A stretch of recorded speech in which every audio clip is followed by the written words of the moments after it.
Sapiens അക്കാദമിയുടെ പുതിയൊരു ക്ലാസ്സിലേക്ക് എല്ലാവർക്കും സ്വാഗതം. ഞാൻ സഞ്ജയ് സുബ്രഹ്മണ്യ. നമ്മളിന്ന് ഡിസ്കസ് ചെയ്യാൻ പോകുന്നത് മെക്കാനിക്കൽ എഞ്ചിനീയറിങ്ങും അതുപോലെ തന്നെ സിവിൽ എഞ്ചിനീയറിംഗ് അല്ലെങ്കിൽ ഡിപ്ലോമ ഇൻ മെക്കാനിക്കൽ എഞ്ചിനീയറിംഗുകാർക്കും അതുപോലെ തന്നെ സിവിൽ എഞ്ചിനീയറിംഗുകാർക്കും പഠിക്കാനുള്ള ഒരു പ്രധാനപ്പെട്ട സബ്ജക്റ്റാണ് ഫ്ലൂയിഡ് മെക്കാനിക്സ് എന്ന് പറയുന്നത്. അതുപോലെ തന്നെ fluid mechanics and hydraulic machines എന്ന് പറയുന്നൊരു പേപ്പറുണ്ട്. ഓക്കെ, അപ്പോൾ ഒരു ബിടെക് ക്വാളിഫിക്കേഷൻ വെച്ചുകൊണ്ടുള്ള എക്സാം ആയിക്കോട്ടെ അല്ലെങ്കിൽ ഒരു ഡിപ്ലോമ ക്വാളിഫിക്കേഷൻ വെച്ചുകൊണ്ടുള്ള എക്സാം ആയിക്കോട്ടെ, അവർക്ക് പ്രധാനമായിട്ടും നമ്മുടെ എക്സാമിനൊക്കെ നല്ലൊരു രീതിയിൽ ക്വസ്റ്റ്യൻസ് ഒരുപാട് ചോദിക്കാറുള്ള മേഖലയാണ് ഫ്ലൂയിഡ് മെക്കാനിക്സ് എന്ന് പറയുന്നത്. ഓക്കെ, അപ്പോൾ നമ്മളതുകൊണ്ട് തന്നെയാണ് നമ്മൾ ഈ ഒരു ടോപ്പിക്ക് നമ്മൾ സ്റ്റാർട്ട് ചെയ്യാൻ പോകുന്നത്. അപ്പോൾ നമ്മുടെ ക്ലാസ്സിലേക്ക് എല്ലാവർക്കും സ്വാഗതം. ഓക്കെ, അപ്പോൾ നമ്മുടെ ഈ ഒരു ഫ്ലൂയിഡ് മെക്കാനിക്സിൻ്റെ ഫസ്റ്റ് ക്ലാസ്സാണ് നമ്മൾ സ്റ്റാർട്ട് ചെയ്യാൻ പോകുന്നത്. അപ്പോൾ ഇവിടെ നിങ്ങൾക്ക് സ്ക്രീനിൽ ജസ്റ്റ് നമ്മുടെ ഒരു സിലബസ് കാണുന്നുണ്ടായിരിക്കും. അതായത് ഇവിടെ പറഞ്ഞ പോലെ RRB ജൂനിയർ എഞ്ചിനീയറിൻ്റെ സിലബസാണ് ഇവിടെ കാണിച്ചിരിക്കുന്നത്. ഓക്കെ, അപ്പോൾ RRB ആയിക്കോട്ടെ, SSC ആയിക്കോട്ടെ, അല്ലെങ്കിൽ കേരള PSCയുടെ ഡിപ്ലോമ ക്വാളിഫിക്കേഷൻ വരുന്ന ഒരു ഡിപ്ലോമ ക്വാളിഫിക്കേഷൻ മെക്കാനിക്കൽ എഞ്ചിനീയറിംഗും അതുപോലെ തന്നെ ഡിപ്ലോമ ക്വാളിഫിക്കേഷൻ സിവിൽ എഞ്ചിനീയറിംഗ് വരുന്ന അവർക്ക് പഠിക്കാനുള്ള പ്രധാനപ്പെട്ട ടോപ്പിക്കുകളാണ് നമുക്കിവിടെ സ്ക്രീനിൽ കാണുന്നുണ്ടായിരിക്കാം. അപ്പോൾ JEയുടെ സിലബസ് ആയാലും SSCയുടെ സിലബസ് ആയാലും ചെറിയ ചെറിയ വ്യത്യാസങ്ങൾ മാത്രമേ ഉണ്ടായിരിക്കുള്ളൂ. അപ്പോൾ നമ്മളെന്തായാലും എന്ത് ചെയ്യുന്നു, ആ ഫ്ലൂയിഡ് മെക്കാനിക്സിൽ നമുക്ക് എല്ലാ എക്സാമിനും പ്രിപ്പയർ ചെയ്യുന്ന പറ്റുന്ന രീതിയിൽ ഉള്ളൊരു ക്ലാസ്സാണ് നമ്മൾ അറേഞ്ച് ചെയ്തിരിക്കുന്നത്. ഓക്കെ, അപ്പോൾ ശ്രദ്ധിക്കാം, നമ്മൾ ക്ലാസ്സിലേക്ക് പോവുകയാണ്. അപ്പോൾ നമ്മൾ ആദ്യം പറയാൻ പോകുന്ന കാര്യങ്ങൾ, നമ്മൾ ഫ്ലൂയിഡ് മെക്കാനിക്സ് പഠിക്കുമ്പോൾ നമുക്ക് ആദ്യമായിട്ട് പഠിക്കേണ്ട പ്രധാനപ്പെട്ട ഒരു കാര്യമാണ് ഫ്ലൂയിഡ് പ്രോപ്പർട്ടീസ് എന്ന് പറയുന്നത്. ഓക്കെ, അപ്പോൾ നിങ്ങൾക്കിവിടെ ഈ ഒരു ക്ലാസ്സിൽ കാണുന്ന പോലെ തന്നെ നമ്മുടെ PPT വെച്ചുകൊണ്ടുള്ള ക്ലാസ്സായിരിക്കും നിങ്ങൾക്ക് ഉണ്ടായിരിക്കുന്നത്. അപ്പോൾ ഇതുപോലെ നിങ്ങൾക്ക് നോട്ട്സ് അവൈലബിൾ ആണ്. അപ്പോൾ എന്ത് ചെയ്യാം, ഇതുപോലത്തെ നോട്ട്സാണ് നമ്മൾ പ്രൊവൈഡ് ചെയ്യുന്നത്. സോ അതിനർത്ഥം നമ്മൾ ഈ ഒരു PPT വെച്ചുകൊണ്ട് മാത്രമല്ല നമ്മൾ ക്ലാസ് ഉദ്ദേശിക്കുന്നത്. ശരിക്കും പറഞ്ഞാൽ ഒരു ഓഫ്ലൈൻ ക്ലാസ് എങ്ങനെയാണോ നിങ്ങൾ അറ്റൻഡ് ചെയ്യുന്നത്, ആ ഒരു എഫക്റ്റോട് കൂടി മാക്സിമം കുട്ടികളിലേക്ക് അല്ലെങ്കിൽ മാക്സിമം ഉദ്യോഗാർത്ഥികളിലേക്ക് ക്ലാസ് എത്തിക്കാൻ നമ്മൾ ശ്രദ്ധിക്കുന്നത്. അതായത് നമ്മൾ ഒരുപാട് കാര്യങ്ങൾ ഇങ്ങനെ PPT വെച്ച് നമ്മൾ ജസ്റ്റ് വായിച്ച് മനസ്സിലാക്കി പോകുന്ന ഒരു തരത്തിലുള്ള ക്ലാസ് അല്ല ഉദ്ദേശിക്കുന്നത്. മറിച്ച് നമ്മൾ കറക്റ്റ് ഒരു കോൺസെപ്റ്റ് എന്ത് ചെയ്യുക, കറക്റ്റ് കോൺസെപ്റ്റ് മനസ്സിലാക്കിക്കൊണ്ട് നമുക്ക് ഒരിക്കലും മറന്നു പോകാത്ത രീതിയിൽ കാര്യങ്ങൾ കറക്റ്റായിട്ട് നമ്മുടെ മനസ്സിലേക്ക് ഉൾക്കൊണ്ടുകൊണ്ട് നമുക്ക് അതിൻ്റെ ഒരു ഐഡിയ അല്ലെങ്കിൽ അതിൻ്റെ എന്താണ് ശരിക്കും ആ ഒരു കോൺസെപ്റ്റ് എന്ന് കറക്റ്റ് മനസ്സിലാക്കുന്ന രീതിയിലാണ് നമ്മൾ ക്ലാസ്സുകൾ എടുക്കാൻ ഉദ്ദേശിക്കുന്നത്. സോ നമുക്ക് വെറുതെ PPT വെച്ചുകൊണ്ടുള്ള ഒരു പ്രസൻറ്റേഷൻ മാത്രമായിരിക്കില്ല ഉണ്ടായിരിക്കുക. പകരം നമ്മളൊരു ബോർഡ് ഉപയോഗിച്ച് അല്ലെങ്കിൽ നമ്മൾ ക്ലാസ് റൂമിൽ സാധാരണ ഒരു ഓഫ്ലൈൻ ക്ലാസ്സിൽ നമ്മൾ ബോർഡിൽ സാർ എന്ത് ചെയ്യും, ടീച്ചേഴ്സ് നമുക്ക് ബോർഡിൽ കറക്റ്റായിട്ട് എന്ത് ചെയ്യും ഓരോ കാര്യങ്ങൾ പറഞ്ഞു തരുന്ന രീതിയിലാണ് നമ്മൾ ക്ലാസ് അറേഞ്ച് ചെയ്തിരിക്കുന്നത്. അതായത് നിങ്ങൾ എന്ത് ചെയ്യണം, നമ്മൾ ക്ലാസ് കാണുന്നതിൻ്റെ കൂടെ തന്നെ ലെക്ചർ നോട്ടും പ്രിപ്പയർ ചെയ്യണം. ഓക്കെ, അപ്പോൾ അതുപോലെ തന്നെ നിങ്ങൾക്ക് ഓൾറെഡി നോട്ട്സ് അവൈലബിൾ ആയിരിക്കും. ഇതുപോലത്തെ ഇതിൻ്റെ PDF ഒക്കെ നിങ്ങൾക്ക് അവൈലബിൾ ആയിരിക്കും. ഓക്കെ, നിങ്ങൾക്ക് ആപ്പ് വഴി എന്തായിരിക്കും ഇതിൻ്റെ PDF ഒക്കെ നിങ്ങൾക്ക് അവൈലബിൾ ആയിരിക്കും. സോ ഞാൻ നേരത്തെ പറഞ്ഞ പോലെ നിങ്ങൾ ഒരിക്കലും ഒരു PDFനെ മാത്രം ആശ്രയിക്കാൻ പാടില്ല. നമ്മൾ ക്ലാസ് കേൾക്കുന്ന സമയത്ത് ക്ലാസ്സിൽ പറയുന്ന ഓരോ പോയിൻറ്റും ഇമ്പോർട്ടൻ്റ് ആയിരിക്കും. ഓക്കെ, അപ്പോൾ എന്ത് ചെയ്യുക, നമുക്ക് ലെക്ചർ നോട്ട് പോലെ എന്തെങ്കിലും നിങ്ങൾ പ്രിപ്പയർ ചെയ്യാം. എന്ത് ചെയ്യുക, അതിൻ്റെ കൂടെ നിങ്ങൾ PDF എന്ത് ചെയ്യുക, ഒരു സപ്പോർട്ടിംഗ് ഡോക്യുമെൻ്റ് ആയിട്ട് കരുതുക. ഓക്കെ, നമ്മൾ ക്ലാസ് സ്റ്റാർട്ട് ചെയ്യുമ്പോൾ നേരത്തെ പറഞ്ഞ പോലെ നമ്മുടെ ക്ലാസ്സിൽ ഉണ്ടാകുന്ന നോട്ട്സ് ഒക്കെ ഇങ്ങനെ ഉണ്ടായിരിക്കും. അപ്പോൾ നിങ്ങൾക്ക് ജസ്റ്റ് ഒന്ന് ഓടിച്ച് കാണിച്ചു തരാം. നമുക്ക് പ്രധാനമായിട്ടും വരുന്ന നമ്മുടെ ഫ്ലൂയിഡ് പ്രോപ്പർട്ടീസിൽ വരുന്ന കാര്യങ്ങൾ അവിടെ കാണിച്ചിട്ടുണ്ടായിരിക്കും. അപ്പോൾ നമുക്കിത് ആദ്യം ഓരോന്നും നമുക്ക് എന്തൊക്കെയാണെന്ന് കൃത്യമായിട്ട് ധാരണ ഉണ്ടായിരിക്കണം. എന്നിട്ട് മാത്രം നമ്മൾ ക്ലാസ് ഇങ്ങനെ PPT വെച്ച് കാണുന്നതിൽ അർത്ഥം ഉണ്ടായിരിക്കുള്ളൂ. ഓക്കെ, ഇതുപോലെ തന്നെ നമ്മൾ ഓരോ ക്ലാസ് കഴിയുമ്പോഴും ആ ഒരു ടോപ്പിക്കിൽ ഉണ്ടായിരിക്കുന്ന നമുക്ക് സാധാരണ എക്സാമിനെ ഇതുവരെ ചോദിച്ചിട്ടുള്ള മിക്കവാറും എല്ലാ ക്വസ്റ്റ്യൻസും ഉൾപ്പെടുത്താൻ ശ്രമിക്കുന്നുണ്ട്. അതായത് SSCയുടെ എക്സാമിനും അതുപോലെ തന്നെ RRBയുടെ എക്സാമിനും അതുപോലെ നമ്മുടെ കേരള PSC എക്സാമിനൊക്കെ സ്ഥിരമായിട്ട് ചോദിച്ചിട്ടുള്ള റിപ്പീറ്റഡ് ക്വസ്റ്റ്യൻസും അതുപോലെ തന്നെ പുതിയ ക്വസ്റ്റ്യൻസൊക്കെ നമ്മൾ ഈ ഓരോ ക്ലാസ്സിൻ്റെ അവസാനത്തിലും അല്ലെങ്കിൽ സെപ്പറേറ്റ് ആയിട്ട് ഒരു MCQ ഉള്ള സെഷൻ പോലെ നമ്മൾ കണ്ടക്ട് ചെയ്യുന്നുണ്ട്. ഓക്കെ, അപ്പോൾ നമുക്ക് ജസ്റ്റ് ക്ലാസ് സ്റ്റാർട്ട് ചെയ്യാം. അപ്പോൾ നേരത്തെ പറഞ്ഞ പോലെ നമ്മൾ ഫ്ലൂയിഡ് മെക്കാനിക്സ് പഠിക്കുമ്പോൾ നമുക്ക് എന്തരണം, ആദ്യം എന്താണ് ഈ ഫ്ലൂയിഡും അതുപോലെ തന്നെ എന്താണ് ഈ മെക്കാനിക്സും ഒരു ധാരണ ഉണ്ടായിരിക്കണം അല്ലേ.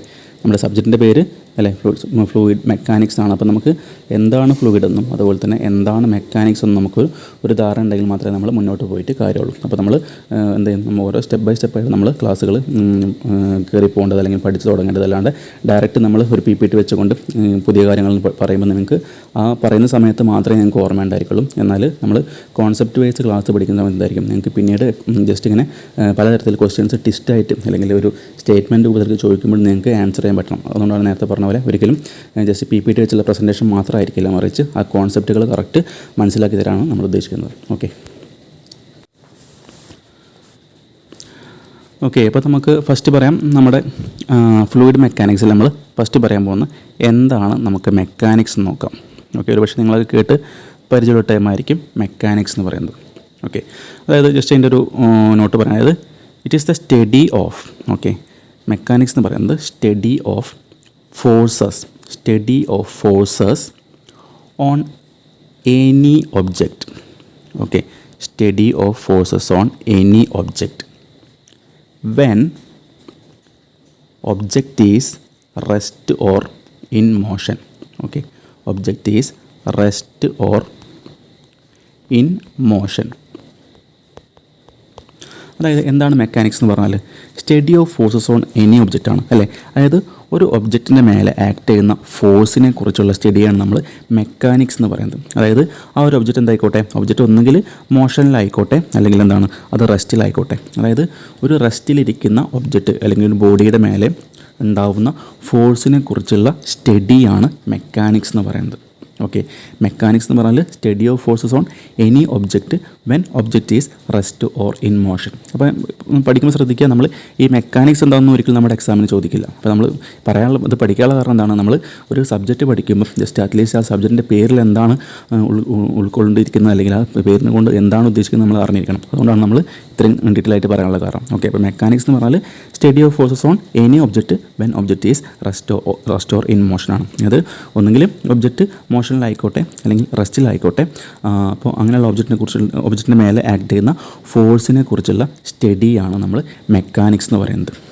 അപ്പോൾ ഒന്ന് ആലോചിച്ച് നോക്കൂ, എന്തായിരിക്കും ഫ്ലൂയിഡ് മെക്കാനിക്സ് എന്ന് പറയുന്നത് അല്ലേ. ഫ്ലൂയിഡ് മെക്കാനിക്സ് എന്ന് പറയുമ്പോൾ എന്തായിരിക്കും വരിക, ഈ സ്റ്റഡി ഓഫ് ഫോഴ്സസ് ഓൺ നമ്മൾ എനി ഒബ്ജക്റ്റ് എന്ന് പറഞ്ഞു. ഈ ഒബ്ജക്റ്റിൻ്റെ സ്ഥാനത്ത് എന്ത് ചെയ്യാം, ഈ ഒബ്ജക്റ്റിൻ്റെ സ്ഥാനത്ത് നമ്മൾ ഫ്ലൂയിഡായിട്ട് സങ്കല്പിക്കാം. അതായത് study of forces on any fluid when fluid is rest or in motion അല്ലെ. നേരത്തെ പറഞ്ഞ പോലെ ഒബ്ജക്റ്റിൻ്റെ സ്ഥാനത്ത് എന്താണ്, ഒബ്ജക്റ്റിന് പകരം നമ്മൾ ഫ്ലൂയിഡായിട്ട് പറയാം. അതായത് ഒരു ഫ്ലൂയിഡിൻ്റെ മേലെ ആക്ട് ചെയ്യുന്ന ഫോഴ്സിനെ കുറിച്ചുള്ള സ്റ്റഡിയാണ്. അതായത് ഫ്ലൂയിഡ് മോഷനിലായിക്കോട്ടെ അല്ലെങ്കിൽ റെസ്റ്റിലായിക്കോട്ടെ ആ ഒരു ഫ്ലൂയിഡിൻ്റെ മേലെ ആക്ട് ചെയ്യുന്ന ഫോഴ്സിനെ കുറിച്ചുള്ള സ്റ്റഡിയാണ് നമ്മൾ ഫ്ലൂയിഡ് മെക്കാനിക്സ് കൊണ്ട് ഉദ്ദേശിക്കുന്നത്. അപ്പോൾ എല്ലാവർക്കും ആ ഒരു നമ്മുടെ സബ്ജക്റ്റിൻ്റെ പേര് അല്ലെങ്കിൽ ആ പേര് എങ്ങനെയാണ് വന്നത് നമുക്ക് ഒരു ഐഡിയ ഉണ്ടായിരിക്കണം. ഓക്കെ, അപ്പോൾ ഫ്ലൂയിഡ് മെക്കാനിക്സ് എന്ന് പറയുമ്പോൾ it is the study of forces on any fluid when fluid is rest or in motion. അപ്പോൾ നിങ്ങൾ എന്ത് ചെയ്യണം, നേരത്തെ പറഞ്ഞ പോലെ ലെക്ചർ നോട്ട് നമ്മൾ പ്രിപ്പയർ ചെയ്ത് ശീലിക്കണം. ഓക്കെ, നമ്മൾ എന്ത് ചെയ്യണം, ലെക്ചർ നോട്ട്സ് പ്രിപ്പയർ ചെയ്ത് നമ്മൾ ശീലിക്കണം. എന്നാൽ മാത്രം നമുക്ക് ആ ഒരു പഠിച്ച കാര്യം നമ്മൾ ജസ്റ്റ് നമ്മുടെ നോട്ടിലേക്ക് എഴുതി ഉണ്ടാക്കുമ്പോൾ നമുക്കൊരു ഐഡിയ കിട്ടുള്ളൂ. പിന്നീട് നമ്മൾ എന്ത് ചെയ്യാം, നമുക്ക്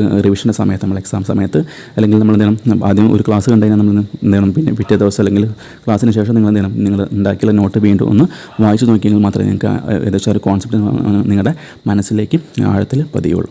ഓക്കെ, അപ്പോൾ മനസ്സിലായി വിചാരിക്കുന്നു. Study of the forces on any fluid when fluid is rest or in motion നമ്മൾ ഫ്ലൂയിഡ് മെക്കാനിക്സ് കൊണ്ട് ഉദ്ദേശിക്കുന്നത്. അപ്പോൾ നമ്മൾ എന്താണ് മെക്കാനിക്സ് എന്ന് നമുക്ക് വ്യക്തമായിട്ട് മനസ്സിലായിട്ടുണ്ടാവും.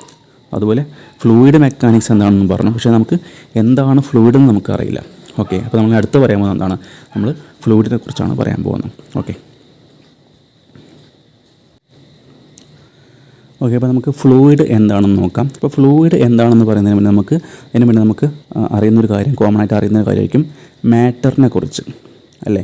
അതായത് നമുക്കറിയാം സോളിഡ് സ്റ്റേറ്റ് ഉണ്ട്, അതുപോലെ തന്നെ ലിക്വിഡ് സ്റ്റേറ്റ് ഉണ്ട്, അതുപോലെ തന്നെ ഗ്യാഷ്യസ് സ്റ്റേറ്റ് ഉണ്ട് അല്ലേ.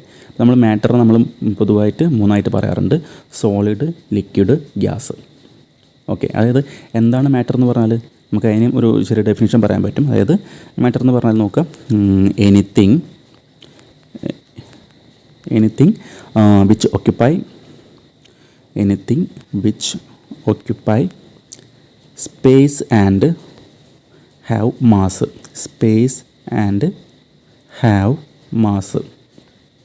Anything which occupy space and have mass.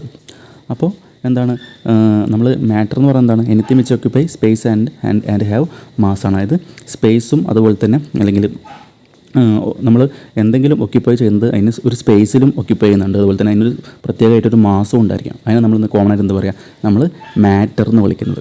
Okay, anything which occupy space and have mass. അപ്പോൾ മാസ് ഉള്ളതും അതുപോലെ തന്നെ ഒരു അതിനെ ലൊക്കേറ്റ് ചെയ്യാനായിട്ട് സ്പേസ് ആവശ്യമുള്ളതുമായ ആ ഒരു ഇതിനാണ് നമ്മൾ എന്ന് പറയുന്നത്, ആ ഒരു ടൈമിനാണ് നമ്മൾ മാറ്റർ എന്ന് പറയുന്നത്. അപ്പോൾ മാറ്റർ നമ്മൾ സാധാരണയായിട്ട് പൊതുവായിട്ട് പറയുന്നത് നമ്മൾ സോളിഡ്, ലിക്വിഡ്, ഗ്യാസ് എന്നാണ്. ഓക്കെ, മാറ്റർ സാധാരണ പറയാറുള്ളത് സോളിഡ്, ലിക്വിഡ്, ഗ്യാസ് എന്നാണ്. അതിൽ തന്നെ നമുക്ക് ഈ ലിക്വിഡും ഗ്യാസും വരുന്നുണ്ട് അല്ലേ. നമുക്ക് ലിക്വിഡ് സ്റ്റേറ്റ് ഉണ്ട്, അതുപോലെ തന്നെ ഗ്യാസ് സ്റ്റേറ്റ് ഉണ്ട്. അപ്പോൾ ഈ ലിക്വിഡും ഗ്യാസുമാണ് നമ്മുടെ ഫ്ലൂയിഡിൽ വരുന്നത്. ഓക്കെ, അപ്പോൾ ഫ്ലൂയിഡ് എന്ന് പറഞ്ഞാൽ ശരിക്കും കോമൺ ആയിട്ട് ലിക്വിഡും അതുപോലെ തന്നെ ഗ്യാസും ഉൾക്കൊള്ളുന്നതാണ് നമ്മൾ ഫ്ലൂയിഡ് കൊണ്ട് ഉദ്ദേശിക്കുന്നത്. ഓക്കെ, അപ്പോൾ നോക്കാം ഇനി എന്തൊക്കെയാണ് നമുക്ക് നോക്കാം. ഈ ലിക്വിഡും അതുപോലെ തന്നെ ഗ്യാസും അതുപോലെ തന്നെ സോളിഡും തമ്മിലുള്ള പ്രധാനപ്പെട്ട കാര്യങ്ങൾ നമുക്ക് അടുത്തൊരു ഇതിൽ പറയാം. ഓക്കെ, നോക്കാം. ഓക്കെ, നമ്മൾ സോളിഡിനെ കുറിച്ച് ജസ്റ്റ് ഒരു പോയിൻ്റ് പറയാൻ പോവുകയാണ്. അതായത് ജസ്റ്റ് ഇപ്പോൾ ഈ സ്ക്രീനിൽ കാണുന്ന പോലെ ഇതൊരു സോളിഡാണെന്ന് സങ്കല്പിക്കുക. ജസ്റ്റ് ഇതിൻ്റെ താഴ്ഭാഗം ഇങ്ങനെ വരച്ചതിൻ്റെ അർത്ഥം എന്താണ്? ആ താഴ്ഭാഗം ഫിക്സ് ചെയ്തിട്ടുണ്ടെന്നാണ് അതിൻ്റെ മീനിങ് അല്ലേ. അപ്പോൾ താഴെ ഫിക്സ്ഡ് ആണ്. നമുക്കിതിനൊരു പേര് കൊടുക്കാം, ABCD. ഇനി എന്ത് ചെയ്യാണ്? നമ്മൾ ഈ സോളിഡിൻ്റെ മേലെ കൂടെ നമ്മളൊരു ഷിയർ ഫോഴ്സ് കൊടുക്കുകയാണ്. ഓക്കെ, ഒരു ഫോഴ്സ് നമ്മൾ കൊടുക്കുകയാണ്. ഓക്കെ, അപ്പോൾ നമ്മൾ ഒരു സോളിഡ് ബോഡീൻ്റെ മേലേക്ക് നമ്മളിങ്ങനെ ഒരു ഫോഴ്സ് കൊടുക്കുന്ന സമയത്ത് എന്തായി മാറും? ചിലപ്പം ആ സോളിഡ് ബോഡി എന്തായിട്ട് മാറാനുള്ള ചാൻസ് ഉണ്ട്.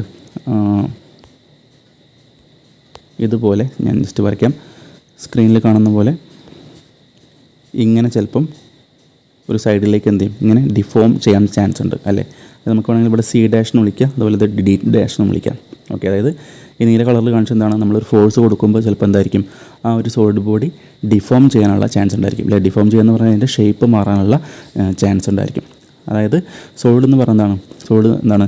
Deform under shear stress. Okay, അപ്പോൾ ഷിയർ സ്ട്രെസ്സ് കാരണം എന്ത് ചെയ്യും? ഡിഫോം ചെയ്യുന്നതിനെ നമുക്ക് സോളിഡ് എന്ന് വിളിക്കാം. ഓക്കെ, അതായത് നമ്മൾ ഷിയർ സ്ട്രെസ് എന്ന് പറഞ്ഞാൽ ഉദ്ദേശിക്കുന്നത് വെച്ചാൽ ഇങ്ങനെ കൊടുക്കുന്ന നമ്മുടെ ഈ ഒരു ബോഡിയുടെ ക്രോസ് സെക്ഷന് പാരലായിട്ട് കൊടുക്കുന്ന ഫോഴ്സ് കൊടുക്കുമ്പം എന്ത് ചെയ്യും? ആ ബോഡീൻ്റെ അകത്തൊരു ഇൻറ്റേർണൽ റെസിസ്റ്റൻസ് രൂപപ്പെടും. ഓക്കെ, അതായത് ഇൻറ്റേർണൽ റെസിസ്റ്റീവ് ഫോഴ്സ് രൂപപ്പെടും. ആ internal resistive force per unit ഏരിയയാണ് നമ്മൾ ഷിയർ സ്ട്രെസ് എന്ന് പറയാം. ഓക്കെ, നമ്മൾ കോമൺ ആയിട്ട് സാധാരണ നിങ്ങൾക്ക് അറിയുന്നതായിരിക്കും, മെക്കാനിക്കൽ പഠിക്കുന്ന ആളുകൾക്ക് അല്ലെങ്കിൽ സിവിൽ പഠിക്കുന്ന ആളുകൾക്ക് അറിയുന്നതായിരിക്കും. സ്ട്രെസ് എന്ന് പറഞ്ഞ ടൈം എന്താണ്? സ്ട്രെസ് എന്ന് പറഞ്ഞാൽ it is the internal resistive force developed ആണ്. അതായത് ഒരു ബോഡിയുടെ മേലേക്ക് നമ്മൾ എക്സ്റ്റേണൽ ഫോഴ്സ് കൊടുക്കുമ്പം ആ ബോഡി എന്ത് ചെയ്യും?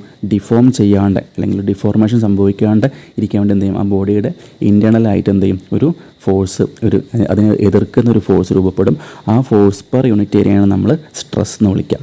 ഓക്കെ, അപ്പോൾ ഷിയർ സ്ട്രെസ് എന്ന് പറഞ്ഞാൽ ഇങ്ങനെ പാരലായിട്ട് ക്രോസ് സെക്ഷനിൽ പാരലായിട്ട് ഫോഴ്സ് കൊടുക്കുമ്പം എന്ത് ചെയ്യും? ഈ ഒരു ബോഡി അതിനെ ആ ഒരു ഡിഫോർമേഷൻ റെസിസ്റ്റ് ചെയ്യാനായിട്ട് ഒരു ഇൻറ്റേർണലായിട്ടൊരു ഫോഴ്സ് രൂപപ്പെടുന്നുണ്ടായിരിക്കും. ആ ഫോഴ്സ് പെർ യൂണിറ്റ് ഏരിയയാണ് നമ്മൾ ഷിയർ സ്ട്രെസ് എന്ന് വിളിക്കുന്നത്. ഓക്കെ, അതായത് it deform under shear stress എന്ന് പറയുന്നത് എന്താണ്? നമ്മുടെ സോളിഡ് ബോഡി എന്ത് ചെയ്യും? ഡിഫോം ചെയ്യില്ലേ. നമ്മളിങ്ങനെ ഫോഴ്സ് കൊടുക്കുമ്പോൾ എന്തായിരിക്കും? ഈ ഫിഗറിൽ കാണിച്ച പോലെ നമ്മൾ ഇങ്ങനെ നീല കളറിലേക്ക് മാറ്റി വരച്ച പോലെ എന്തായിരിക്കും? അത് ഡിഫോം ചെയ്യാനുള്ള ഒരു ടെൻഡൻസി ഉണ്ടായിരിക്കും. ഓക്കെ, അതായത് എന്ത് ചെയ്യും? കുറേ സമയം എന്ത് ചെയ്യും? ആദ്യം നമ്മൾ ഫോഴ്സ് കൊടുക്കുമ്പോൾ എന്ത് ചെയ്യും? ആ സോളിഡ് ആ ഒരു ഷിയർ സ്ട്രെസ്സിനെ റെസിസ്റ്റ് ചെയ്യാൻ ശ്രമിക്കും. പിന്നെ എന്തായി മാറും? ഒരു ഡിഫോർമേഷൻ സംഭവിക്കാനുള്ള ചാൻസും ഉണ്ടായിരിക്കും. ഓക്കെ, അപ്പോൾ അതാണ് നമ്മൾ ജസ്റ്റ് സോളിഡിനെ കുറിച്ച് മനസ്സിലാക്കേണ്ടത്. അതുപോലെ തന്നെ ജസ്റ്റ് അടുത്തൊരു ഇതിൽ വരയ്ക്കാം. നമ്മൾ പറഞ്ഞ പോലെ ഇങ്ങനെ ഒരു ബോഡി ഡിഫോർമേഷൻ സംഭവിച്ചിട്ട് ജസ്റ്റ് അതിൻ്റെ ഷേപ്പ് മാറി ഇങ്ങനെയാണെന്ന് വിചാരിക്കുക. ഓക്കെ, അപ്പോൾ ഇവിടെ ഒരു ആംഗുലാർ ഡിഫോർമേഷൻ സംഭവിച്ചിട്ടുണ്ടല്ലേ. നമുക്ക് ആ ആംഗിളിന് എന്ത് പറയാം? ആംഗിൾ നമുക്ക് തീറ്റ എന്ന് വിളിക്കാം. ഓക്കെ, ആ ആംഗിൾ നമുക്ക് തീറ്റ എന്ന് വിളിക്കാം. ഓക്കെ, അപ്പോൾ ഇതിൽ തീറ്റ അല്ല, ഡി തീറ്റ എന്ന് പറയാം. ആ ഒരു ആംഗുലാർ ഡിഫോർമേഷൻ നമുക്ക് ഡി തീറ്റ എന്ന് പറയാം. ഓക്കെ, ഇവിടെ ABCD എന്നായിട്ട് മാറി.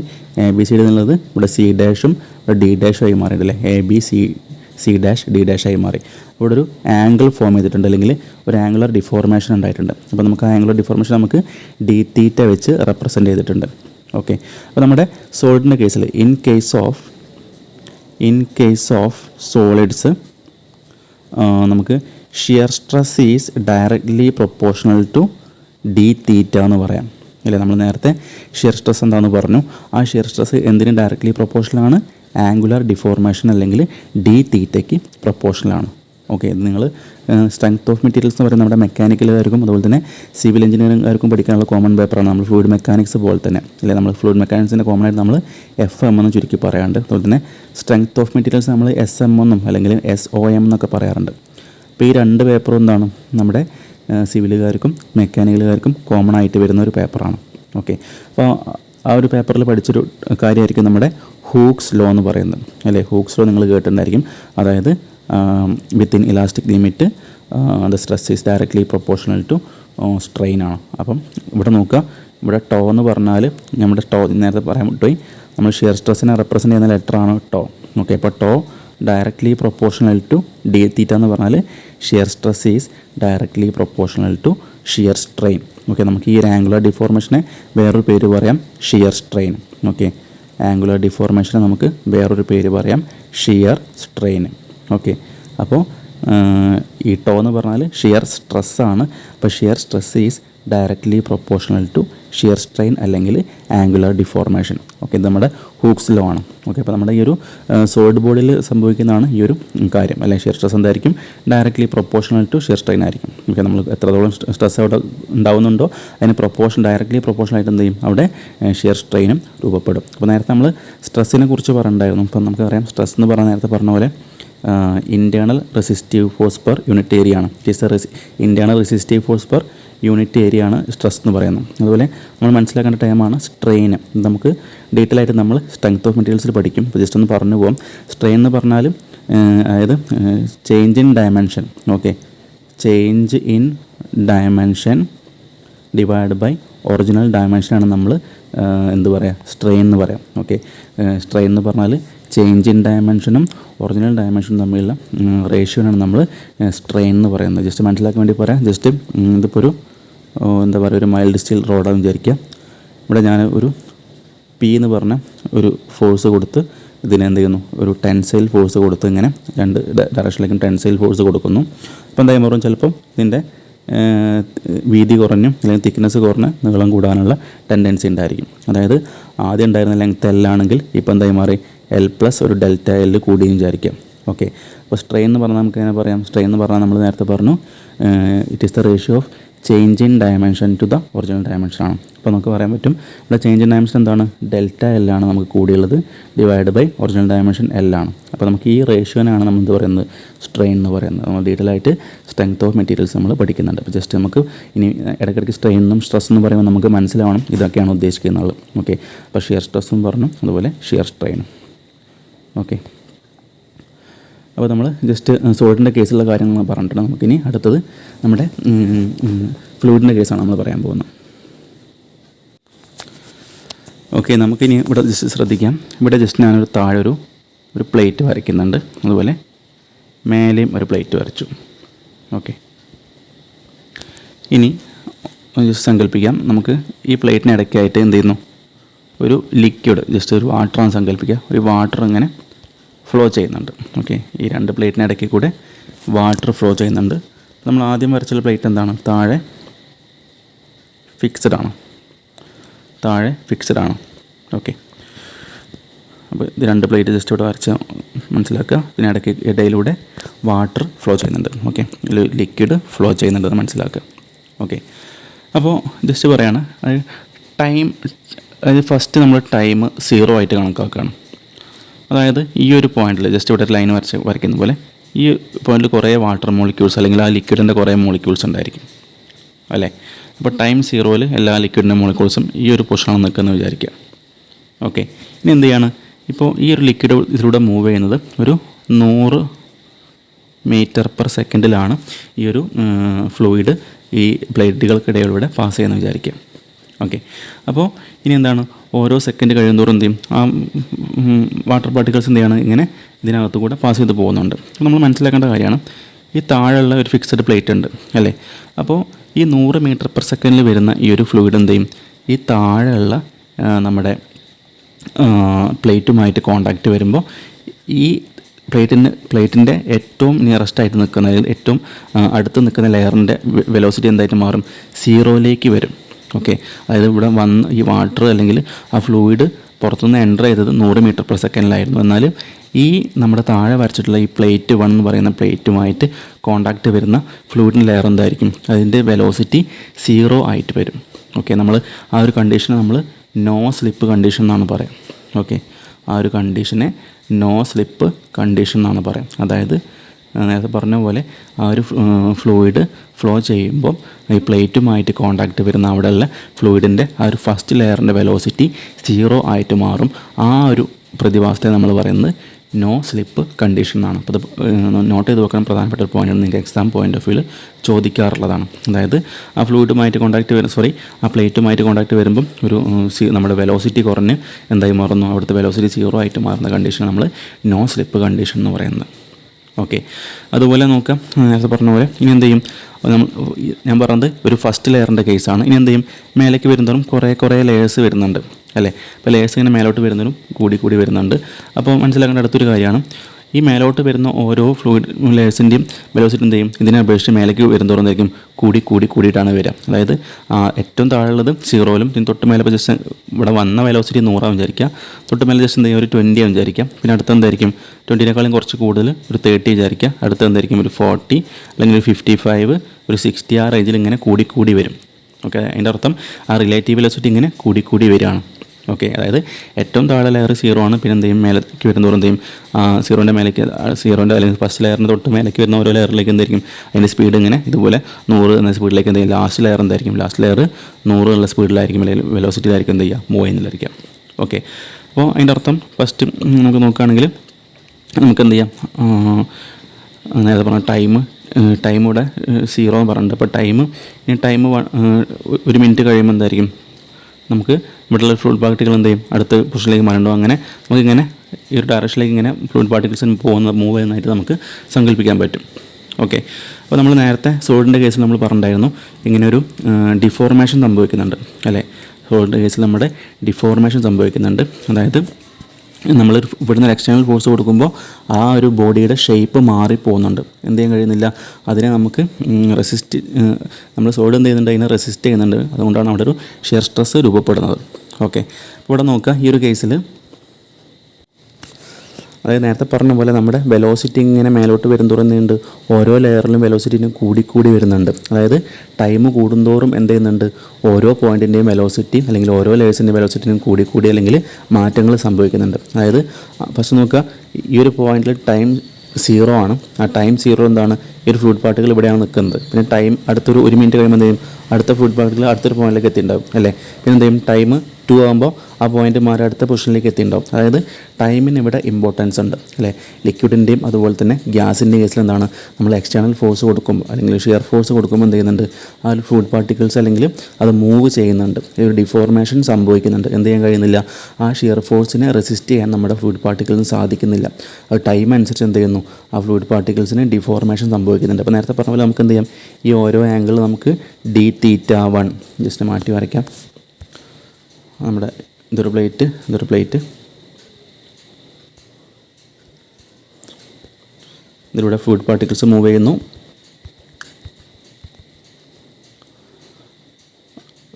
ടൈം 1 നമ്മുടെ ഒരു വാട്ടറിൻ്റെ അല്ലെങ്കിൽ ആ ഫ്ലൂയിഡിൻ്റെ മോളിക്യൂൾസ് ഇവിടെ ഉണ്ടായിരിക്കുക. പിന്നെ ടൈം 2 ആകുമ്പോൾ എന്ത് ചെയ്യുന്നു അടുത്ത മോളിക്യൂൾസ് പിന്നെ അടുത്ത പൊസിഷനിലേക്ക് മാറിയിട്ടുണ്ടായിരിക്കും. പിന്നെ ടൈം 3 ഉദ്ദേശിക്കുന്നതാണ് ഓരോ മിനിറ്റ് കഴിയുമ്പോൾ ഉദ്ദേശിക്കുന്നത്. അപ്പോൾ അടുത്ത ടൈമിൽ എന്തായിരിക്കും ഫ്ലൂയിഡ് പാർട്ടികൾ മൂവ് ചെയ്തിട്ട് അങ്ങോട്ട് എത്തിയിട്ടുണ്ടായിരിക്കും. അതിൻ്റെ അർത്ഥം ആദ്യം ഉണ്ടായിരുന്ന ഈ പോയിന്റിൽ നിന്ന് എന്ത് ചെയ്യുന്നു ഇങ്ങനെ ഓരോ പോയിന്റിലേക്കും ഡയറക്ഷൻ മാറി വരുന്നുണ്ട് അല്ലേ. സമയത്തിനനുസരിച്ച് എന്ത് ചെയ്യുന്നുണ്ട് അവിടെ പോയിന്റുകൾ മാറിക്കൊണ്ടേയിരിക്കുന്നുണ്ട്. അപ്പോൾ നമുക്കിതിനെ d(θ1) എന്ന് ഫസ്റ്റ് വിളിക്കാം. ഈ ഒരു ഡിഫോർമേഷൻ നമുക്ക് d(θ1) എന്ന് പറയാം. അടുത്ത ആംഗിൾ നമുക്ക് d(θ2) അങ്ങനെ d(θ3) അങ്ങനെ എക്സെട്ര നമുക്ക് പറയാൻ പറ്റും. ഓക്കെ, അത് എന്താ പറഞ്ഞതെന്ന് വെച്ചാൽ നമ്മുടെ ഈ ഒരു ലിക്വിഡിൻ്റെ കേസിലും അതുപോലെ തന്നെ ഗ്യാസിൻ്റെ കേസിലും എന്താണ് അവിടെ ടൈമിന് ഇമ്പോർട്ടൻസ് ഉണ്ട് അല്ലേ. ടൈം മാറുമ്പോൾ എന്ത് ചെയ്യുന്നു ഡിഫോർമേഷൻ മാറിക്കൊണ്ടേയിരിക്കുന്നുണ്ട്. അതായത് എന്താണ് ഈ ഡിഫോർമേഷൻ എന്താണ് ടൈമുമായിട്ട് റിലേറ്റബിൾ ആണ്. ഓക്കെ, അപ്പോൾ നമുക്ക് എന്ത് പറയാം, നമ്മൾ സാധാരണ പറയാറുണ്ട് നമ്മുടെ റേറ്റ് എന്ന് പറയാറുണ്ട് അല്ലേ. എന്താണ് അപ്പോൾ നമുക്ക് റേറ്റ് ഓഫ് ആംഗുലർ ഡിഫോർമേഷൻ എന്ന് പറയുന്നത് എന്തായിരിക്കും, റേറ്റ് ഓഫ് ആംഗുലർ ഡിഫോർമേഷൻ പറയുന്നത് ഉദ്ദേശിക്കുന്നതായിരിക്കാം. അതായത് ഡിഫോർമേഷൻ പെർ യൂണിറ്റ് ടൈമാണ് ഉദ്ദേശിക്കുന്നത്. Okay, rate of angular deformation rate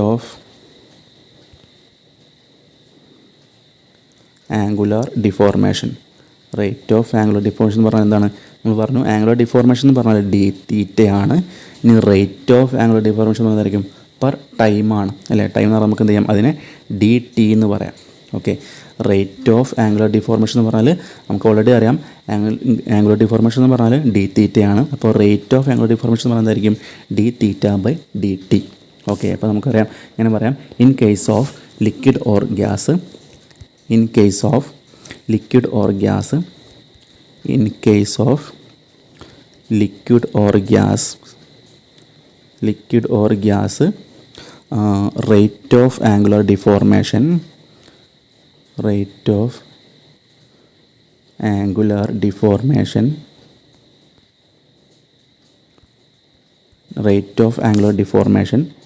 d theta by dt എന്ന് വിളിക്കാം. ഓക്കെ, നമ്മുടെ ലിക്വിഡിൻ്റെ കേസിലും അതുപോലെ തന്നെ ഗ്യാസിൻ്റെ കേസിലും എന്ത് പറയാം, നമ്മുടെ റേറ്റ് ഓഫ് ആംഗുലർ ഡിഫോർമേഷൻ എന്ന് പറഞ്ഞാൽ നമുക്ക് d theta by t എന്ന് പറയാം. പ്രധാനപ്പെട്ട പോയിൻ്റ് നിങ്ങളവിടെ നോട്ട് ചെയ്ത് വെക്കാം. അതുപോലെ തന്നെ നമ്മുടെ അടുത്തൊരു പോയിൻ്റ് പറയാം. ഇൻ ലിക്വിഡ്സ് ആൻഡ് ഗ്യാസസ്,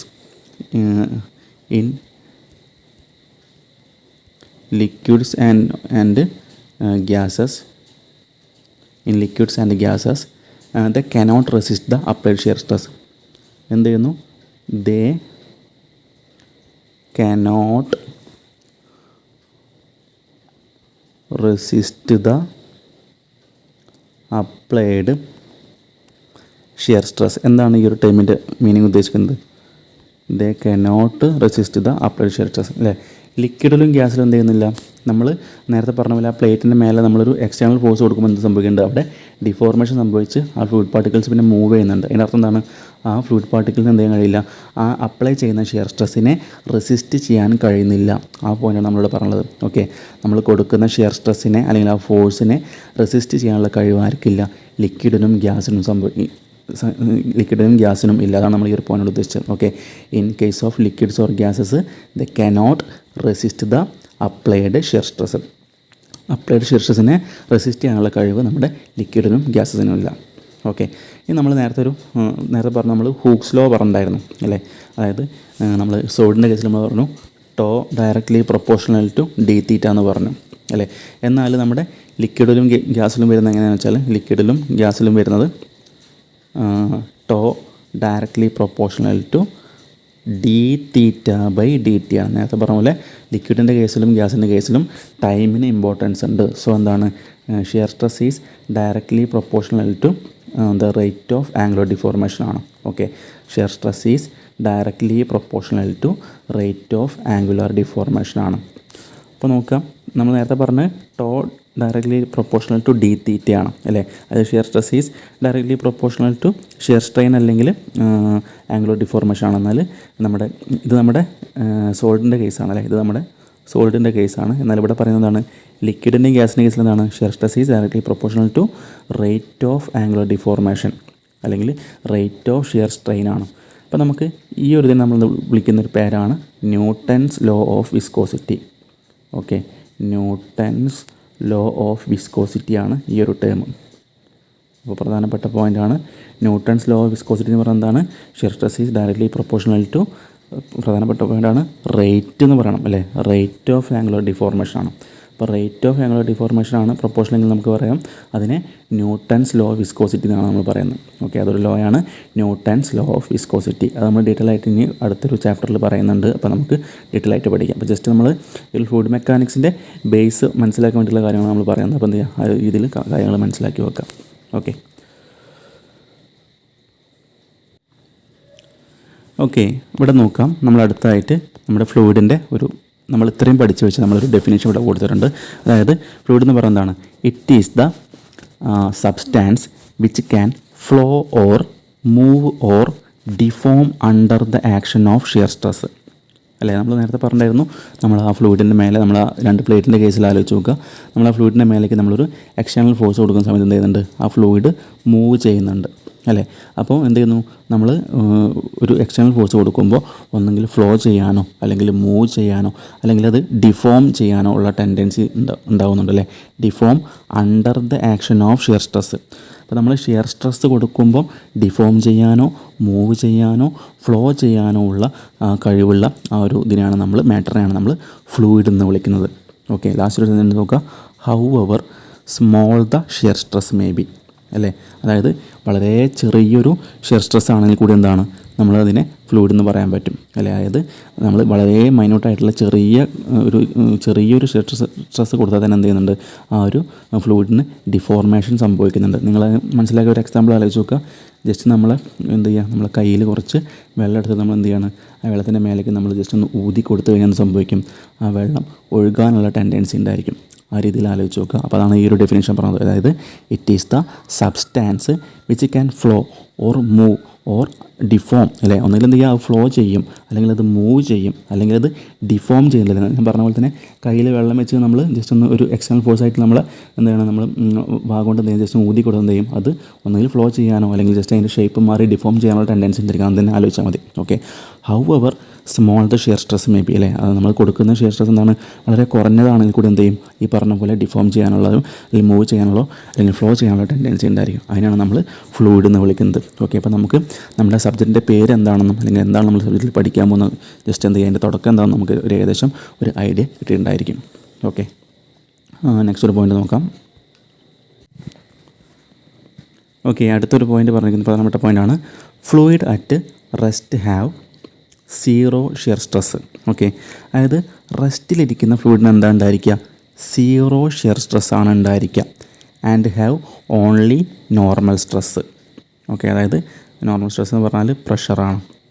അതായത് റെസ്റ്റിലിരിക്കുന്ന ഫ്ലൂയിഡിന് എന്താണ് ഉണ്ടായിരിക്കുക, അവിടെ ഷിയർ സ്ട്രെസ് ഉണ്ടായിരിക്കില്ല അല്ലേ. നമ്മൾ പറഞ്ഞു ഷിയർ സ്ട്രെസ് എന്ന് പറഞ്ഞപ്പോൾ ഇവിടെ ഒരു പ്ലേറ്റിൻ്റെ മേലെ കുറച്ച് വെള്ളം അല്ലെങ്കിൽ ഒരു പാത്രത്തിൽ കുറച്ച് വെള്ളം ഉണ്ട് വിചാരിക്കാം.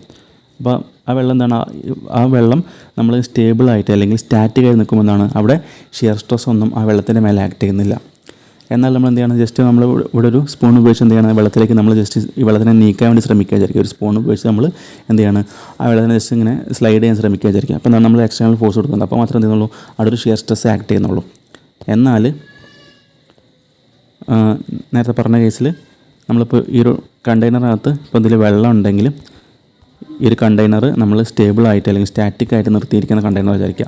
ഇവിടെ എന്താ ആക്ട് ചെയ്യുന്നില്ല, ഇവിടെ ഷിയർ സ്ട്രെസ് ആക്ട് ചെയ്യുന്നില്ല. പകരം എന്തേ ഉള്ളൂ, നോർമൽ സ്ട്രെസ്സ് മാത്രമേ ഉള്ളൂ. ഇത് നമ്മൾ പറഞ്ഞു നോർമൽ സ്ട്രെസ് എന്ന്. അപ്പോൾ എന്താണ് നോർമൽ സ്ട്രെസ് എന്ന് പറഞ്ഞാൽ, അതായത് നമ്മുടെ ഈ വെള്ളത്തിൻ്റെ ഈ പെർപെൻഡിക്കുലറായിട്ട് ഈ ഡയറക്ഷനിൽ ആക്ട് ചെയ്യുന്ന ആ ഒരു സ്ട്രെസ്സിനാണ് നമ്മൾ നോർമൽ സ്ട്രെസ് എന്ന് പറയുന്നത്. അതായത് നമുക്ക് ഈ കേസിൽ എന്താ പറയാം, സ്റ്റാറ്റിക്കായി നിൽക്കുന്ന ആ ഒരു ലിക്വിഡിൻ്റെ കേസിൽ നമുക്ക് എന്താ പറയുക, അത് നോർമൽ സ്ട്രെസ് എന്ന് പറഞ്ഞാൽ ശരിക്കും ആ വെള്ളത്തിൻ്റെ പ്രഷർ അല്ലെങ്കിൽ ആ വെള്ളത്തിൻ്റെ വെയിറ്റിനെയാണ് നമ്മൾ ഉദ്ദേശിക്കുന്നത്. ഓക്കെ, അപ്പോൾ ഈ ഒരു സർഫസിൽ ആക്ട് ചെയ്യുന്ന പ്രഷർ എന്ന് പറഞ്ഞാൽ എന്തായിരിക്കും, ഈ വെള്ളത്തിൻ്റെ വെയിറ്റ് ആയിരിക്കും. ഇത് വെള്ളമാണെങ്കിൽ ആ വെള്ളത്തിൻ്റെ വെയിറ്റ് ആയിരിക്കും അവിടെ ആക്ട് ചെയ്യുന്നതായിരിക്കും. സോ അവിടെ എന്തുണ്ടായിരിക്കില്ല, ഷിയർ സ്ട്രെസ് ഉണ്ടായിരിക്കില്ല, പകരം നോർമൽ സ്ട്രെസ്സ് മാത്രമേ ഉണ്ടായിരിക്കുള്ളൂ.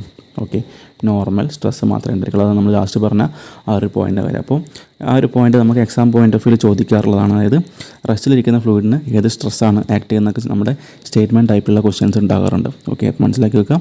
Fluid at rest have zero shear stress ആണ്. ഓക്കെ, ഷിയർ സ്ട്രെസ് ആയിരിക്കും ഉണ്ടായിരിക്കുക ഫ്ലൂയിഡ് റെസ്റ്റിലിരിക്കുന്ന ഫ്ലൂയിഡിൽ. And have only normal stress. Okay, normal stress മാത്രമേ നമുക്ക് സ്റ്റാറ്റിക്കിലിരിക്കുന്ന അല്ലെങ്കിൽ റെസ്റ്റിലിരിക്കുന്ന ഫ്ലൂയിഡിന് ഉണ്ടായിരിക്കുള്ളൂ. ഓക്കെ, അപ്പോൾ fluid at rest have zero shear stress and have only normal stress എന്നുള്ള കാര്യം മനസ്സിലാക്കി വെക്കുക. ആ പോയിൻ്റ് നോട്ട് ചെയ്ത് വെക്കാം. ഓക്കെ,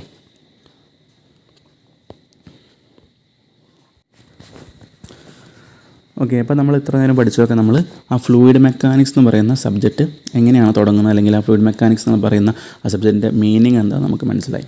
ഓക്കെ, നമുക്കിനി പഠിക്കാനുള്ള നമ്മുടെ ഫ്ലൂയിഡ് മെക്കാനിക്സിൽ നമുക്ക് ഫ്ലൂയിഡ് മെക്കാനിക്സിനെ ഇനി നമുക്ക് എന്ത് ചെയ്യാം, ഷോർട്ടായിട്ട് പറയാം. എപ്പോഴും നമുക്ക് എന്താ ചെയ്യാം, എഫ് എം എന്ന് പറഞ്ഞ രീതിയിൽ എന്ത് ചെയ്യാം, ഷോർട്ടായിട്ട് പറയാം. ഫ്ലൂയിഡ് മെക്കാനിക്സിൽ നമുക്ക് എഫ് എം നമുക്ക് ചുരുക്കി പറയാം. അപ്പോൾ നമുക്ക് ഫ്ലൂയിഡ് മെക്കാനിക്സ് പ്രധാനമായിട്ടും 3 ക്ലാസിഫൈ ചെയ്തിട്ടുണ്ട്. ഓക്കെ, അതായത് ഫസ്റ്റ് വരുന്നത് നമ്മുടെ ഫ്ലൂയിഡ് സ്റ്റാറ്റിക്സ് ആണ്. ഓക്കെ, ഫ്ലൂയിഡ് സ്റ്റാറ്റിക്സ് ആണ് ഫസ്റ്റ് വരുന്നത്. ഞാൻ പറയുന്ന കാര്യങ്ങളൊക്കെ നിങ്ങൾ ലെക്ചർ നോട്ട് പോലെ പ്രിപ്പയർ ചെയ്യണം.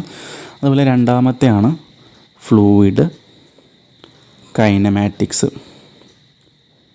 ഫ്ലൂയിഡ് കൈനമാറ്റിക്സ് ലാസ്റ്റ് വരുന്ന ഭാഗമാണ് ഫ്ലൂയിഡ് ഡൈനാമിക്സ്. അപ്പോൾ നമ്മൾ ഫ്ലൂയിഡ് മെക്കാനിക്സ് പഠിക്കുമ്പോൾ നമ്മൾ ഈ ഒരു ഓർഡറിലാണ് നമ്മൾ പഠിക്കേണ്ടത്, അല്ലെങ്കിൽ നമുക്ക് ഈ 3 ഏരിയയാണ് നമുക്ക് പഠിക്കാനുണ്ടായിരിക്കുക. ഓക്കെ, അപ്പോൾ ഫ്ലൂയിഡ് സ്റ്റാറ്റിക്സും ഫ്ലൂയിഡ് കൈനമാറ്റിക്സും അതുപോലെ തന്നെ ഫ്ലൂയിഡ് ഡൈനാമിക്സ്. ഓക്കെ, അപ്പോൾ എന്താണ് ഫ്ലൂയിഡ് സ്റ്റാറ്റിക്സ് എന്ന് പറഞ്ഞാൽ നോക്കാം. അതായത് അറ്റ് റെസ്റ്റ് ഓക്കെ, അപ്പോൾ ഫ്ലൂയിഡായിട്ട് റെസ്റ്റിൽ ഇരിക്കുന്ന കാര്യമാണ് നമ്മൾ ഫ്ലൂയിഡ് സ്റ്റാറ്റിക്സിൽ പഠിക്കാം. ഓക്കെ, അപ്പോൾ റെസ്റ്റിലിരിക്കുന്ന ഫ്ലൂയിഡിനെ കുറിച്ച് പഠിക്കുന്നതാണ് നമ്മുടെ ഫ്ലൂയിഡ് സ്റ്റാറ്റിക്സ് എന്ന് പറയുന്നത്. ഇനി രണ്ടാമത്താണ് ഫ്ലൂയിഡ് കൈനമാറ്റിക്സ്. അതായത് നമ്മുടെ റെസ്റ്റിലായിരിക്കില്ല, പകരം എന്തായിരിക്കും ഫ്ലൂയിഡ് ഫ്ലോ ചെയ്യുന്നുണ്ടായിരിക്കും, അല്ലെങ്കിൽ മോഷനിലായിരിക്കും. ഓക്കെ, അപ്പോൾ മോഷനിലായിരിക്കും നമ്മുടെ ഫ്ലൂയിഡ് ഉണ്ടായിരിക്കുക. അതാണ് നമ്മുടെ ഫ്ലൂയിഡ് കൈനമാറ്റിക്സ്. ശ്രദ്ധിക്കണം. അതുപോലെ തന്നെ മോഷൻ വിത്തൗട്ട് ഫോഴ്സാണ്. ഓക്കെ, മോഷൻ വിത്തൗട്ട് ഫോഴ്സാണ് നമ്മൾ ഫ്ലൂയിഡ് കൈനമാറ്റിക്സ് കൊണ്ട് ഉദ്ദേശിക്കുന്നത്. ഓക്കെ, അപ്പോൾ മോഷൻ വിത്തൗട്ട് ഫോഴ്സ് എന്ന് പറഞ്ഞാൽ എന്താണ്, ഫോഴ്സ് ഇല്ലാണ്ട് ഒരിക്കലും എന്താ കഴിയില്ല, നമുക്ക് അവിടെ മോഷൻ ഉണ്ടാക്കാൻ കഴിയില്ല. ഓക്കെ, അപ്പോൾ വിത്തൗട്ട് ഫോഴ്സ് ഉദ്ദേശിക്കുന്നതാണ് നമ്മൾ അവിടെ ഫോഴ്സ് നമ്മൾ എന്ത് ചെയ്യുന്നില്ല, കൺസിഡർ ചെയ്യുന്നില്ല എന്നാണ് ഉദ്ദേശിക്കുന്നത്. ഓക്കെ, ഫ്ലൂയിഡ് കൈനമാറ്റിക്സിൽ നമ്മൾ പഠിക്കാൻ പോകുന്നതായിരിക്കും മോഷൻ വിത്തൗട്ട് ഫോഴ്സ് കണ്ടീഷൻ ആയിരിക്കും. അതായത് that is not considering the force ആണ്. അവിടെ ശരിക്കും ഫോഴ്സ് ഉണ്ടായിരിക്കും, പക്ഷേ എന്ത് ചെയ്യുന്നില്ല, നമ്മൾ ആ ഫോഴ്സിനെ കൺസിഡർ ചെയ്യുന്നില്ല എന്ന് മാത്രമേ ഉള്ളൂ. ഓക്കെ, അപ്പോൾ ഫ്ലൂയിഡ് സ്റ്റാറ്റിക്സ് പറഞ്ഞു, ഫ്ലൂയിഡ് കൈനമാറ്റിക്സ് പറഞ്ഞു. ലാസ്റ്റാണ് നമ്മുടെ ഫ്ലൂയിഡ് ഡൈനാമിക്സ്. അപ്പോൾ നമ്മുടെ ഈ ഫ്ലൂയിഡ് കൈനമാറ്റിക്സിൻ്റെ നേരെ ഓപ്പോസിറ്റാണ് നമ്മുടെ ഫ്ലൂയിഡ് ഡൈനാമിക്സ്. അതായത് മോഷൻ വിത്ത് ഫോഴ്സാണ്. ഓക്കെ, മോഷൻ വിത്ത് ഫോഴ്സാണ് നമ്മുടെ ഫ്ലൂയിഡ് ഡൈനാമിക്സ് എന്ന് പറയുന്നത്.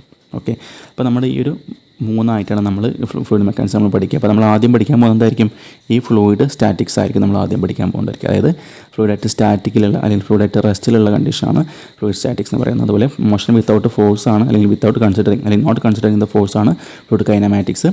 ഫ്ലൂയിഡ് ഡൈനാമിക്സ് എന്ന് പറഞ്ഞാൽ നമ്മൾ എന്ത് ചെയ്യും, അവിടെ ഫോഴ്സിനെ കൺസിഡർ ചെയ്യുന്നതാണ് ഫ്ലൂയിഡ് ഡൈനാമിക്സ്. ഓക്കെ, മനസ്സിലായി വിചാരിക്കുന്നു. അപ്പോൾ നിങ്ങൾ നോട്ട് പ്രിപ്പയർ ചെയ്യുമ്പോൾ ഇതേപോലെ തന്നെ ഈ ഫ്രീ സ്ക്രീനിൽ കാണുന്ന പോലെ എന്ത് ചെയ്യുക, നിങ്ങൾ കറക്റ്റായിട്ട് മാർക്ക് ചെയ്ത് വെക്കുക. നമ്മൾ ഈ ഒരു രീതിയിലാണ് നമ്മൾ പഠിച്ചു തുടങ്ങാം. ഓക്കെ,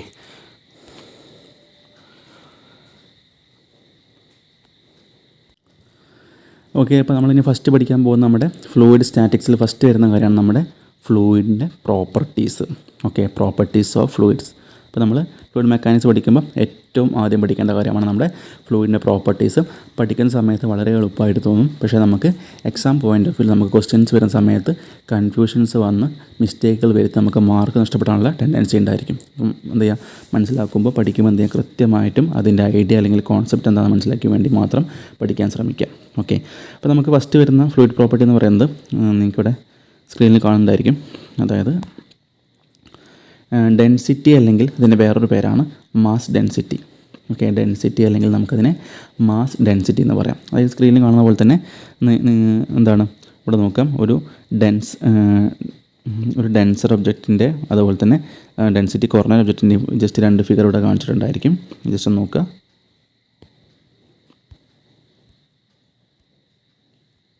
ഓക്കെ, ഒരു ഡെൻസർ ഒബ്ജക്റ്റും അതുപോലെ തന്നെ ഡെൻസിറ്റി കുറഞ്ഞ ഒബ്ജക്റ്റും ഇവിടെ കാണുന്നുണ്ടായിരിക്കും. അതായത് ഡെൻസിറ്റി അല്ലെങ്കിൽ മാസ് ഡെൻസിറ്റി നമ്മൾ പഠിക്കുമ്പോൾ ഓർത്ത് വേണ്ട ഫസ്റ്റ് ഒരു പോയിൻ്റാണ് റോ. അതായത് റോ എന്ന് പറഞ്ഞാൽ എന്താണ്, റോ എന്ന് പറഞ്ഞാൽ നമ്മുടെ ഡെൻസിറ്റിയെ റെപ്രസെൻ്റ് ചെയ്യുന്ന ലെറ്ററാണ് റോ. ഓക്കെ, ഡെൻസിറ്റിയെ റെപ്രസെൻ്റ് ചെയ്യുന്ന ലെറ്ററാണ് റോ. അപ്പോൾ ഡെൻസിറ്റി എന്ന് പറഞ്ഞാൽ എന്ത് തമ്മിലുള്ള റേഷ്യോ ആണ്, അതിൻ്റെ മാസും വോളിയവും തമ്മിലുള്ള റേഷ്യോ ആണ് നമ്മൾ ഡെൻസിറ്റി അല്ലെങ്കിൽ മാസ് ഡെൻസിറ്റി എന്ന് പറയുന്നത്. ഓക്കെ, അപ്പോൾ ഞാൻ എന്താണെന്ന് ഡീറ്റെയിൽ ആയിട്ട് പറയാം. അതായത് ഡെൻസിറ്റി എന്ന് പറഞ്ഞാൽ നമുക്കൊരു എക്സാമ്പിൾ വെച്ച് പറയാം. അതായത് ഇവിടെ ഇപ്പോൾ ഒരു ടാങ്ക് ഉണ്ട്. ഓക്കെ, നമ്മൾ പറഞ്ഞു ഡെൻസിറ്റി എന്ന് പറഞ്ഞാൽ മാസും വോളിയവും തമ്മിലുള്ള റേഷ്യോനെയാണ് നമ്മൾ ഡെൻസിറ്റി എന്ന് പറയാം. ഓക്കെ, അതായത് ഈ ഒരു ടാങ്കിൻ്റെ നീളം 1 മീറ്ററാണെന്ന് വിചാരിക്കാം. അതുപോലെ വീതിയും 1 മീറ്ററാണ്, ഉയരം 1 മീറ്ററാണെന്ന് വിചാരിക്കാം. അപ്പോൾ നമുക്കറിയാം ഇതിൻ്റെ വോളിയം കാണാൻ എന്ത് ചെയ്താൽ മതി, 1 × 1 × 1, അതായത് 1 മീറ്റർ ക്യൂബായിരിക്കും ഈ ഒരു ടാങ്കിൻ്റെ വോളിയം. ഓക്കെ, അപ്പോൾ ഈ ടാങ്കിലേക്ക് നമ്മൾ എന്ത് ചെയ്യണം, ഇപ്പോൾ ഒരു എക്സാമ്പിളായിട്ട് നമുക്ക് ഇതിലേക്ക് നമ്മൾ വാട്ടർ ഫില്ല് ചെയ്യാൻ വിചാരിക്കുക. ഓക്കെ, 1 മീറ്റർ ക്യൂബ് വോളിയമുള്ള ഈ ടാങ്കിലേക്ക് നമ്മൾ വാട്ടർ ഫില്ല് ചെയ്യാൻ വിചാരിക്കുക. ഓക്കെ, അപ്പോൾ എന്താകും, ഈ ടാങ്ക് മൊത്തം വാട്ടർ നിറഞ്ഞു വിചാരിക്കുക. അപ്പോൾ ആ വാട്ടറിൻ്റെ മാസും അതുപോലെ തന്നെ ആ വാട്ടറിൻ്റെ വോളിയവും തമ്മിലുള്ള റേഷ്യോനാണ് നമ്മൾ ആ വാട്ടറിൻ്റെ ഡെൻസിറ്റി എന്ന് പറയുന്നത്. ഓക്കെ, നമുക്ക് വാട്ടറിൻ്റെ കേസ് തന്നെ വെച്ച് പറയുമ്പോൾ നമുക്ക് എന്ത് ചെയ്യാം, വാട്ടറിൻ്റെ ഡെൻസിറ്റി എന്ന് പറഞ്ഞാൽ നമുക്ക് ഓർത്ത് വെക്കണം, പഠിച്ചു വെക്കണം, 1000 ആണ്. 1000 kg/m3 ഓക്കെ, അപ്പോൾ എന്താണ് ഈ kg/m3 എന്ന് പറഞ്ഞാൽ, ഈ വോളിയത്തിൻ്റെ SI യൂണിറ്റാണ് മീറ്റർ ക്യൂബ്, മാസിൻ്റെ SI യൂണിറ്റാണ് കിലോഗ്രാം. അല്ലേ? അപ്പോൾ കിലോഗ്രാം പെർ മീറ്റർ ക്യൂബ് പറഞ്ഞാൽ നമ്മുടെ ഡെൻസിറ്റീൻ്റെ SI യൂണിറ്റ് ആയിരിക്കും കിലോഗ്രാം പെർ മീറ്റർ ക്യൂബ്. അപ്പോൾ ഓർത്ത് വെക്കേണ്ട പോയിൻ്റാണ്. നമ്മുടെ വാട്ടറിൻ്റെ ഡെൻസിറ്റി എന്ന് പറയുന്നത് അറ്റ്മോസ്ഫിയറിക് കണ്ടീഷനിൽ, അതായത് വാട്ടറിൻ്റെ ഡെൻസിറ്റി 1000 കിലോഗ്രാം പെർ മീറ്റർ ക്യൂബാണ്. അപ്പോൾ നമുക്കിനി എന്ത് ചെയ്യാം, ഈ ഒരു 1000 കിലോഗ്രാം പെർ മീറ്റർ ക്യൂബ് വെച്ച് നമുക്ക് എന്ത് ചെയ്യാം, ഈ ഡെൻസിറ്റി ഒന്ന് ആലോചിച്ച് നോക്കൂ. അതായത് 1 മീറ്റർ ക്യൂബ് വോളിയമുള്ള ഒരു ടാങ്കിനകത്ത് ഉണ്ടാകുന്ന വാട്ടറിൻ്റെ മാസ് എത്രയായിരിക്കും? 1000 കിലോഗ്രാം ആയിരിക്കും. ഓക്കെ, അപ്പോൾ നിങ്ങൾ എന്ത് ചെയ്യാം, ആ രീതിയിൽ ഓർത്ത് വെക്കുക. നേരത്തെ പറഞ്ഞ എക്സാമ്പിൾ എന്ത് ചെയ്യുക, ഈ ഒരു ടാങ്കിൻ്റെ വോളിയം 1 മീറ്റർ ക്യൂബാണ് നമുക്ക് കിട്ടി. അങ്ങനെയാണെങ്കിൽ ഈ 1 മീറ്റർ ക്യൂബിലുള്ള ടാങ്കിൽ എത്ര കിലോഗ്രാം വാട്ടർ നിറയ്ക്കാൻ പറ്റും, അല്ലെങ്കിൽ എത്രയായിരിക്കും ആ ടാങ്കിൽ നിറയുള്ള വാട്ടറിൻ്റെ മാസ് എന്ന് പറഞ്ഞാൽ അത് 1000 കിലോഗ്രാം ആയിരിക്കും. ഓക്കെ, അപ്പോൾ നിങ്ങൾ എന്ത് ചെയ്യാം, ആ രീതിയിലാണ് നമ്മൾ ആ ഡെൻസിറ്റിയെ നമ്മൾ ഓർത്ത് വെക്കേണ്ടത്.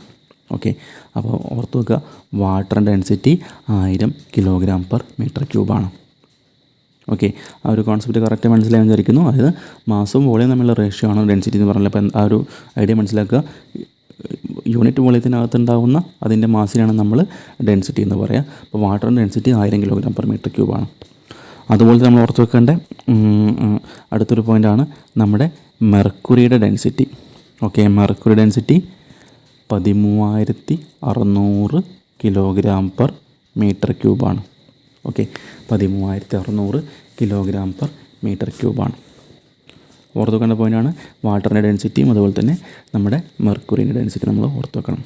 അപ്പോൾ നമ്മൾ പറഞ്ഞു, നേരത്തെ നമ്മൾ SI യൂണിറ്റിനെ കുറിച്ച് പറഞ്ഞു അല്ലേ. SI യൂണിറ്റ് എന്ന് പറഞ്ഞാൽ നമുക്കവിടെ കിലോഗ്രാം പെർ മീറ്റർ ക്യൂബ് കിട്ടി.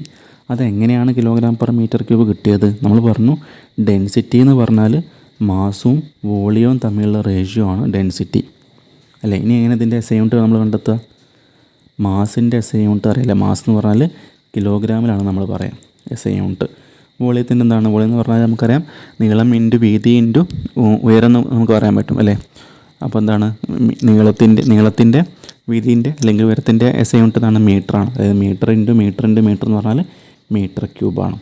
അപ്പോൾ ഇങ്ങനെയാണ് നമ്മുടെ SI യൂണിറ്റ് ഉണ്ടായതെന്ന് മനസ്സിലാക്കി വെക്കുക. അപ്പോൾ ഇതൊക്കെ അറിയുന്ന ഒരുപാട് പേരുണ്ടായിരിക്കും, പക്ഷേ നമ്മുടെ ക്ലാസ്സിൽ ഈ ഒരു ബേസൊക്കെ മറന്നുപോയ ആളുകളുണ്ടായിരിക്കും. അപ്പോൾ എന്ത് ചെയ്യുക, അവർക്ക് മനസ്സിലാക്കാനാണ് നമ്മൾ ഇത്രയും ഡീറ്റെയിൽ ആയിട്ട് പറയാനുള്ള ഉദ്ദേശം. ഓക്കെ, അപ്പോൾ ഇങ്ങനെയാണ് നമ്മുടെ ഡെൻസിറ്റീൻ്റെ SI unit kilogram per metre cube വന്നത്. ഓക്കെ, അപ്പോൾ നമ്മൾ പറഞ്ഞു SI യൂണിറ്റാണ് ഇപ്പോൾ പറഞ്ഞത് അല്ലേ. അപ്പോൾ നമ്മുടെ എക്സാം പോയിൻ്റ് ഓഫ് വ്യൂ നമുക്ക് SI യൂണിറ്റ് ചോദിക്കാറുണ്ട് അല്ലേ. എന്താണ് SI യൂണിറ്റ് എന്ന് പറഞ്ഞാൽ? സിസ്റ്റം ഇൻ്റർനാഷണൽ ആണ് അല്ലേ. അപ്പോൾ സിസ്റ്റം ഇൻ്റർനാഷണൽ യൂണിറ്റാണ് SI യൂണിറ്റിൻ്റെ ഷോർട്ട് ഫോം പറയുന്നത്. അതുപോലെ തന്നെ വരുന്നതാണ് CGS യൂണിറ്റ്. നിങ്ങൾ കേട്ടിട്ടുണ്ടായിരിക്കും, നിങ്ങൾക്ക് അറിയുന്നുണ്ടായിരിക്കും അല്ലേ. എന്നാണ് CGS യൂണിറ്റ് എന്ന് പറഞ്ഞാൽ. അതായത് CGS യൂണിറ്റ് പറയുമ്പോൾ നമുക്കറിയാം ലെങ്ത്ത്, മാസ്, ടൈമാണത് അല്ലേ. സി പറഞ്ഞാൽ എന്താണ് ഉദ്ദേശിക്കുന്നത്? ലെങ്ത്ത് എന്ന് പറഞ്ഞാൽ അത് സെൻറ്റിമീറ്ററാണ് CGS യൂണിറ്റിൽ ഉദ്ദേശിക്കുന്നത്. അതായത് പിന്നെ മാസ് എന്തിലായിരിക്കും വരിക? സെൻറ്റിമീറ്റർ. ഇത് ഗ്രാമിലാണ് നമ്മുടെ മാസ് വരിക CGS യൂണിറ്റിൽ. ടൈം വരുന്നത് സെക്കൻഡിലാണ്. ഓക്കെ, അപ്പോൾ നമ്മുടെ CGS യൂണിറ്റിൽ വരുന്നത് എന്തായിരിക്കും? സെൻറ്റിമീറ്ററും ഗ്രാമും സെക്കൻഡും ആയിരിക്കും. ഇനി എന്ത് ചെയ്യണം? നമ്മളൊന്ന് ആലോചിച്ച് നോക്കണം, എന്തായിരിക്കും നമ്മുടെ ഡെൻസിറ്റീൻ്റെ CGS യൂണിറ്റ്? ഒന്ന് ആലോചിച്ച് നോക്കൂ. നമ്മൾ പറഞ്ഞു CGSലാവുമ്പോൾ എന്താണ്? സെൻറ്റിമീറ്ററും ഗ്രാമും സെക്കൻഡുമാണ് വരുന്നത്. അപ്പോൾ നമുക്ക് നേരത്തെ നമ്മൾ പഠിച്ചിട്ടുണ്ട് നമ്മുടെ ഡെൻസിറ്റീൻ്റെ SI unit kilogram per metre ക്യൂബാണെന്ന് പഠിച്ചിട്ടുണ്ട്. അപ്പോൾ നമുക്ക് എന്ത് ചെയ്യാൻ പറ്റും? ഈ ഒരു കാര്യം വെച്ച് നമുക്ക് നമ്മുടെ ഡെൻസിറ്റീൻ്റെ CGS യൂണിറ്റ് നമുക്ക് ചിന്തിക്കാവുന്നുള്ളൂ. അതായത് എന്ത് ചെയ്യാം, മാസ് ബൈ വോളിയം ആകുമ്പോൾ നമുക്കറിയാം മാസിൻ്റെ കേസിൽ എന്താ വരിക? CGS യൂണിറ്റിൽ ഗ്രാം വരും. അപ്പോൾ ഗ്രാം പെർ എന്ത് വരും? നമ്മുടെ മീറ്റർ ക്യൂബിന് ആരാ വരിക? മീറ്റർ ക്യൂബിന് വരെ നമ്മുടെ സെൻറ്റിമീറ്റർ ക്യൂബാണ് വരിക. ഓക്കെ, അപ്പോൾ ഗ്രാം പെർ സെൻറ്റിമീറ്റർ ക്യൂബാണ് നമ്മുടെ CGS യൂണിറ്റ് എന്ന് പറയുന്നത് അല്ലേ. ഡെൻസിറ്റീൻ്റെ CGS unit gram per centimetre ക്യൂബാണ്. ഞാൻ പറയുന്ന ഓരോ കാര്യങ്ങളും ഇമ്പോർട്ടൻ്റ് ആണ്. അപ്പോൾ ഇതൊക്കെ നോട്ട് ചെയ്ത് വെക്കണം. ഓക്കെ, അപ്പോൾ CGS യൂണിറ്റ് ഓഫ് ഡെൻസിറ്റി എന്ന് പറഞ്ഞാൽ ഗ്രാം പെർ സെൻറ്റിമീറ്റർ ക്യൂബാണ്. ഓക്കെ, അപ്പോൾ ഇനി നോക്കുക, അതായത് ഇനി 1 ഗ്രാം പെർ സെൻറ്റിമീറ്റർ ക്യൂബ് എന്ന് പറഞ്ഞാൽ 1 ഗ്രാം പെർ സെൻറ്റിമീറ്റർ ക്യൂബ് എന്ന് പറഞ്ഞാൽ ഡാഷ് കിലോഗ്രാം പെർ മീറ്റർ ക്യൂബാന്ന് ചോദിച്ചു വിചാരിക്കുക. അപ്പോൾ നമുക്ക് അറിയണം 1 ഗ്രാം പെർ സെൻറ്റിമീറ്റർ ക്യൂബ് എന്ന് പറഞ്ഞാൽ എത്ര കിലോഗ്രാം പെർ മീറ്റർ ക്യൂബാണെന്ന് നമുക്ക് അറിയണം. അല്ലെങ്കിൽ നമുക്ക് ഈ ഒരു ഗ്രാം പെർ സെൻറ്റിമീറ്റർ ക്യൂബിനെ കിലോഗ്രാം പെർ മീറ്റർ ക്യൂബിലേക്ക് നമുക്ക് കൺവേർട്ട് ചെയ്യാൻ അറിയണം. ഓക്കെ, അപ്പോൾ എങ്ങനെ കൺവേർട്ട് ചെയ്യുക? നമുക്കറിയാം ഗ്രാം അല്ലേ, ഗ്രാം എന്ന് പറയുമ്പോൾ നമുക്കറിയാം 1000 ഗ്രാമാണ് 1 കിലോഗ്രാം അല്ലേ. 1000 ഗ്രാമാണ് 1 കിലോഗ്രാം. 1000 ഗ്രാമാണ് 1 കിലോഗ്രാം അല്ലേ. എല്ലാവർക്കും അറിയുന്ന കാര്യമായിരിക്കും, അറിയാത്തവർ മനസ്സിലാക്കുക. 1000 ഗ്രാമാണ് 1 കിലോഗ്രാം. അതായത് ഈ ഗ്രാമിനെ അപ്പോൾ എങ്ങനെയായിരിക്കും കിലോഗ്രാമാക്കി മാറ്റുന്നുണ്ടായിരിക്കാം? ഒന്ന് ആലോചിച്ച് നോക്കൂ. അതായത് 1000 ഗ്രാമാണ് 1 കിലോഗ്രാം എങ്കിൽ എന്ത് ചെയ്യാം, ഗ്രാമിനെ എങ്ങനെ കിലോഗ്രാം ആക്കുന്നത് പറയാൻ പറ്റും. അതായത് ആലോചിച്ച് നോക്കുക, 1000നെ എങ്ങനെയാണ് നമ്മൾ ഒന്നാക്കുക എന്ന് ആലോചിച്ചാൽ മതി അല്ലെ. എന്ത് ചെയ്യണം? 1000നെ ഒന്നാക്കാൻ നമ്മൾ എന്ത് ചെയ്യണം? 1000 കൊണ്ട് നമ്മൾ ഹരിക്കണം, അല്ലെങ്കിൽ 1000 കൊണ്ട് നമ്മൾ ഡിവൈഡ് ചെയ്യണം, അല്ലെങ്കിൽ നമുക്ക് 10⁻³ കൊണ്ട് നമ്മൾ ഡിവൈഡ് ചെയ്യണം, അല്ലെങ്കിൽ 10⁻³ കൊണ്ട് നമ്മൾ മൾട്ടിപ്പിൾ ചെയ്യണം അല്ലേ. 1000 എന്ന് പറഞ്ഞാൽ 1/1000 കൊണ്ട് ഗുണിക്കുക, അല്ലെങ്കിൽ 1/10³ കൊണ്ട് ഗുണിക്കുക, അല്ലെങ്കിൽ 10⁻³ കൊണ്ട് ഗുണിച്ചാൽ നമുക്ക് എന്ത് കിട്ടും? ഗ്രാമിനെ നമുക്ക് കിലോഗ്രാമാക്കി മാറ്റാൻ പറ്റും. പറഞ്ഞാൽ മനസ്സിലായി എന്ന് വിചാരിക്കുന്നു. സംശയം ഉണ്ടെങ്കിൽ ജസ്റ്റ് ഒന്ന് ക്ലാസ് എന്ത് ചെയ്യുക, റിവൈസ് ചെയ്തിട്ട് കേട്ട് നോക്കാം. അപ്പോൾ നമുക്ക് എന്ത് ചെയ്യണം? ഈ ഗ്രാമിനെ നമുക്ക് കിലോഗ്രാമാണ് മാറ്റേണ്ടത്. നമ്മളിവിടെ പഠിച്ചു വെച്ചാൽ നമുക്ക് എന്ത് ചെയ്യാം? 1000നെ ഒന്നാക്കാൻ നമ്മൾ എന്ത് ചെയ്താൽ മതി? 1000നെ ഒന്നാക്കാൻ 1000 കൊണ്ട് ഡിവൈഡ് ചെയ്താൽ മതി. അതിൻ്റെ അർത്ഥം 1000 കൊണ്ട് ഹരിച്ചാൽ മതി. അതിൻ്റെ അർത്ഥം 10⁻³ കൊണ്ട് മൾട്ടിപ്ലൈ ചെയ്യാം. അപ്പോൾ നമുക്ക് ഈ മേലുള്ള ഗ്രാം എന്തായി മാറും? കിലോഗ്രാമിലേക്ക് കൺവേർട്ട് ആവും. ഇനി എന്ത് ചെയ്യണം? താഴെയുള്ള സെൻറ്റിമീറ്റർ ക്യൂബ് നമുക്ക് മീറ്റർ ക്യൂബിലേക്ക് കൺവേർട്ട് ചെയ്യണം. എന്ത് ചെയ്താൽ മതി? താഴെയുള്ള സെൻറ്റിമീറ്റർ ക്യൂബ് മീറ്റർ ക്യൂബിലാക്കി ഒന്ന് ആലോചിച്ച് നോക്കാം. അപ്പോൾ ആദ്യം നമുക്ക് സെൻറ്റിമീറ്ററും മീറ്ററും തമ്മിലുള്ള റിലേഷൻ നമുക്കറിയണം. ഓക്കെ, സെൻറ്റിമീറ്ററും മീറ്ററും തമ്മിലുള്ള റിലേഷൻ അറിയണം. അതായത് സെൻറ്റിമീറ്റർ എന്ന് പറഞ്ഞാൽ എന്താണ്? 100 സെൻറ്റിമീറ്ററാണ് 1 മീറ്റർ. ഇപ്പോൾ നേരത്തെ പറഞ്ഞ കേസിൽ എന്ത് ചെയ്യുക? നേരെ തിരിച്ചാലോചിച്ച് നോക്കുക. അതായത് സെൻറ്റിമീറ്ററിനെ എങ്ങനെയാണ് മീറ്റർ ആക്കുക? നമുക്കറിയാം 100 സെൻറ്റിമീറ്ററാണ് 1 മീറ്റർ എന്ന് പറഞ്ഞാൽ സെൻറ്റിമീറ്റർ എങ്ങനെ മീറ്റർ ആക്കുക? 100നെ എങ്ങനെയാണ് ഒന്നാക്കുക എന്ന് ആലോചിച്ച് നോക്കുക. 100നെ എങ്ങനെ ഒന്നാക്കുക? 100നെ 100 കൊണ്ട് ഡിവൈഡ് ചെയ്ത് നമുക്ക് ഒന്നാക്കാൻ പറ്റും. അല്ലെങ്കിൽ 100നെ എന്ത് ചെയ്യുക? 1/10² കൊണ്ട് മൾട്ടിപ്ലൈ ചെയ്യുക, അല്ലെങ്കിൽ 10⁻² കൊണ്ട് മൾട്ടിപ്ലൈ ചെയ്ത് നമുക്ക് എന്ത് കിട്ടും? നമുക്ക് സെൻറ്റിമീറ്ററിനെ മീറ്റർ ആക്കാൻ പറ്റും. നേരെ തിരിച്ചാണ് നമ്മൾ ഓർത്ത് വെക്കണം കേട്ടോ. അപ്പോൾ നമുക്ക് ഗ്രാമിനെ നമ്മൾ കിലോഗ്രാം ആക്കിയപ്പോൾ തന്നെ നമുക്ക് എന്ത് ചെയ്യാം? കിലോഗ്രാമിനെ ഗ്രാം ആക്കാനും പറ്റും. അതായത് ഗ്രാമിനെ കിലോഗ്രാം ആക്കാൻ 10⁻³ കൊണ്ട് ഗുണിക്കുകയാണെങ്കിൽ കിലോഗ്രാമിനെ ഗ്രാം ആക്കാൻ എന്ത് ചെയ്യണം? 10⁻³ കൊണ്ടായിരിക്കും ഗുണിക്കേണ്ടത് അല്ലേ. അതായത് 1നെ 1000 ആക്കുക എന്ത് ചെയ്യുക? 1000 കൊണ്ടാണ് ഗുണിക്കേണ്ടത്, അല്ലെങ്കിൽ 10⁻³ കൊണ്ടാണ് ഗുണിക്കേണ്ടത്. നമുക്ക് അതിനെ ഓർത്ത് വെക്കുക. അതുപോലെ തന്നെ മീറ്ററിനെ സെൻറ്റിമീറ്റർ ആക്കാൻ എന്ത് ചെയ്യണം? 100 കൊണ്ടാണ് ഗുണിക്കേണ്ടത് അല്ലേ. ഒരു മീറ്ററിന് സെൻറ്റിമീറ്റർ ആക്കാൻ എന്ത് ചെയ്യുക? 1 മീറ്റർ × 100 ചെയ്യുക. അപ്പോൾ നമുക്ക് എന്ത് കിട്ടും? 100 സെൻറ്റിമീറ്റർ കിട്ടും. അപ്പോൾ ഓർത്ത് വെക്കുക, നമ്മൾ പറഞ്ഞു സെൻറ്റിമീറ്ററിനെ മീറ്ററാക്കാൻ നമ്മൾ എന്ത് ചെയ്താൽ മതി? 100 കൊണ്ട് ഡിവൈഡ് ചെയ്താൽ മതി. അപ്പോൾ നമുക്ക് എന്താ ഇവിടെ ചെയ്യേണ്ടത്? ശരിക്കും എന്താ ചെയ്യേണ്ടത്? ഈ സെൻറ്റിമീറ്റർ ക്യൂബിനെയാണ് നമുക്ക് എന്ത് ചെയ്യേണ്ടത്? മീറ്റർ ക്യൂബാക്കി മാറ്റേണ്ടത്. ഓക്കെ, സെൻറ്റിമീറ്റർ ക്യൂബിനെ നമുക്ക് മീറ്റർ ക്യൂബാക്കി മാറ്റണം. അന്ന് നമുക്കറിയാം സെൻറ്റിമീറ്ററിനെ മീറ്റർ ആക്കണമെങ്കിൽ എന്ത് ചെയ്യണം? 100 കൊണ്ട് ഡിവൈഡ് ചെയ്യണം. അപ്പോൾ സെൻറ്റിമീറ്റർ ക്യൂബിനെ മീറ്റർ ക്യൂബാക്കാൻ എന്ത് ചെയ്യേണ്ടി വരും? നമുക്കറിയാം സെൻറ്റിമീറ്ററിനെ മീറ്ററാക്കാൻ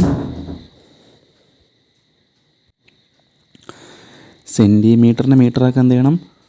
100 കൊണ്ട് ഡിവൈഡ് ചെയ്യണം, അല്ലെങ്കിൽ 10⁻² കൊണ്ട് മൾട്ടിപ്ലൈ ചെയ്യണം അല്ലേ. 10⁻² പറഞ്ഞാലും 1/10² എന്ന് പറഞ്ഞാലും 1/100 എന്ന് പറഞ്ഞാലും ഒന്നാണെന്ന് എല്ലാവർക്കും അറിയാമെന്ന് വിചാരിക്കുന്നു. ഓക്കെ, അതായത് സെൻറ്റിമീറ്ററിനെ മീറ്ററാക്കാൻ നമ്മൾ എന്ത് ചെയ്യണം?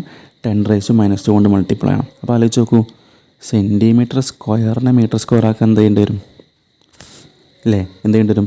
2 തവണ 10⁻² കൊണ്ട് മൾട്ടിപ്പിൾ ചെയ്യേണ്ടി വരും അല്ലേ. അതല്ല ഉദ്ദേശിക്കുന്നത്. അതുപോലെ എന്ത് ചെയ്യണം? നമുക്ക് സെൻറ്റിമീറ്റർ ക്യൂബിനെ മീറ്റർ ക്യൂബാക്കാൻ എന്ത് ചെയ്യേണ്ടി വരും? 3 തവണ 10⁻² കൊണ്ട് മൾട്ടിപ്പിൾ ചെയ്യേണ്ടി വരും. ഇതൊക്കെ നമ്മുടെ യൂണിറ്റ് കൺവേർഷനിൽ വരുന്നതാണ്. വളരെ ഇമ്പോർട്ടൻ്റ് ആണ്. നമുക്ക് പ്രോബ്ലംസ് ഒക്കെ എക്സാമിന് ഉണ്ടാകാറുണ്ട്. RRBയുടെയും SSCയുടെ എക്സാമിനൊക്കെ ഉണ്ടാകാറുണ്ട്. അപ്പോൾ എന്ത് ചെയ്യണം? നമുക്ക് സൊല്യൂഷൻ കാണാൻ നമുക്ക് എന്ത് വേണം? നമുക്ക് യൂണിറ്റ് കൺവേർഷനായി വ്യക്തമായിട്ട് ഐഡിയ ഉണ്ടായിരിക്കണം. ഓക്കെ, അതിൻ്റെ അർത്ഥം സെൻറ്റിമീറ്റർ ക്യൂബിനെ മീറ്റർ ക്യൂബാക്കാൻ എന്ത് ചെയ്യണം? 10⁻² × 10⁻² കൊണ്ട് മൾട്ടിപ്ലൈ ചെയ്യണം. നേരെ തിരിച്ചാണെങ്കിലോ മീറ്റർ ക്യൂബിന് സെൻറ്റിമീറ്റർ ക്യൂബ് ആക്കാൻ എന്താ വരും? ഈ 10⁻² വരെ എന്താ ചെയ്യണം?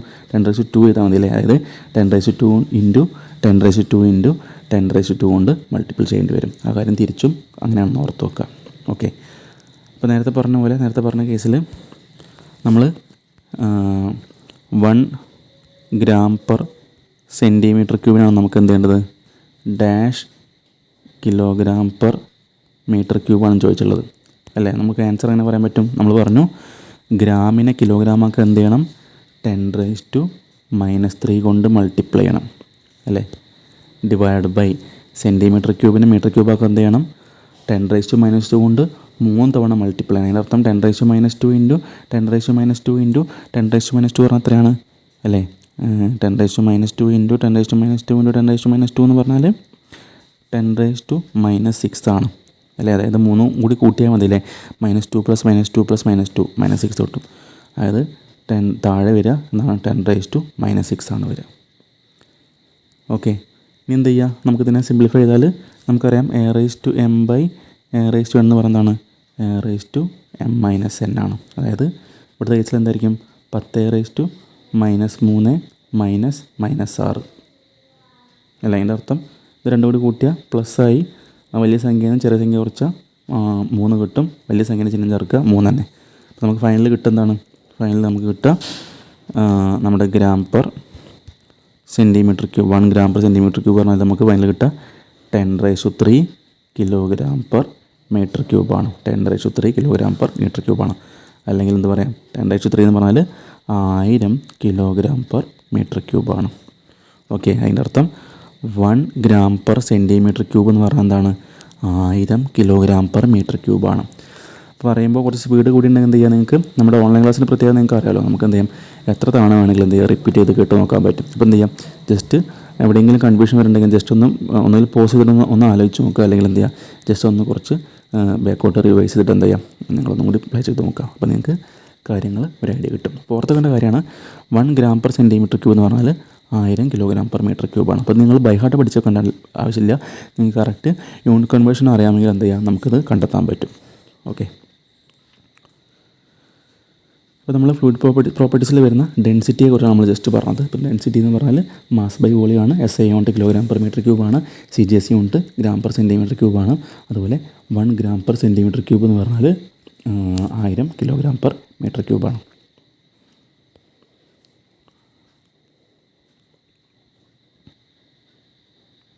ഓക്കെ, നമ്മൾ പഠിച്ച കാര്യങ്ങളൊക്കെ ഇവിടെ കാണുന്നുണ്ടായിരിക്കും.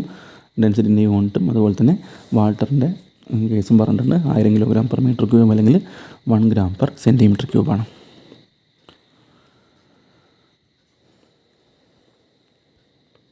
അതുപോലെ തന്നെ ഓർത്ത് വെക്കേണ്ട ഒരു പ്രധാനപ്പെട്ട പോയിൻ്റാണ് ഡെൻസിറ്റി എന്ന് പറയുന്നത്.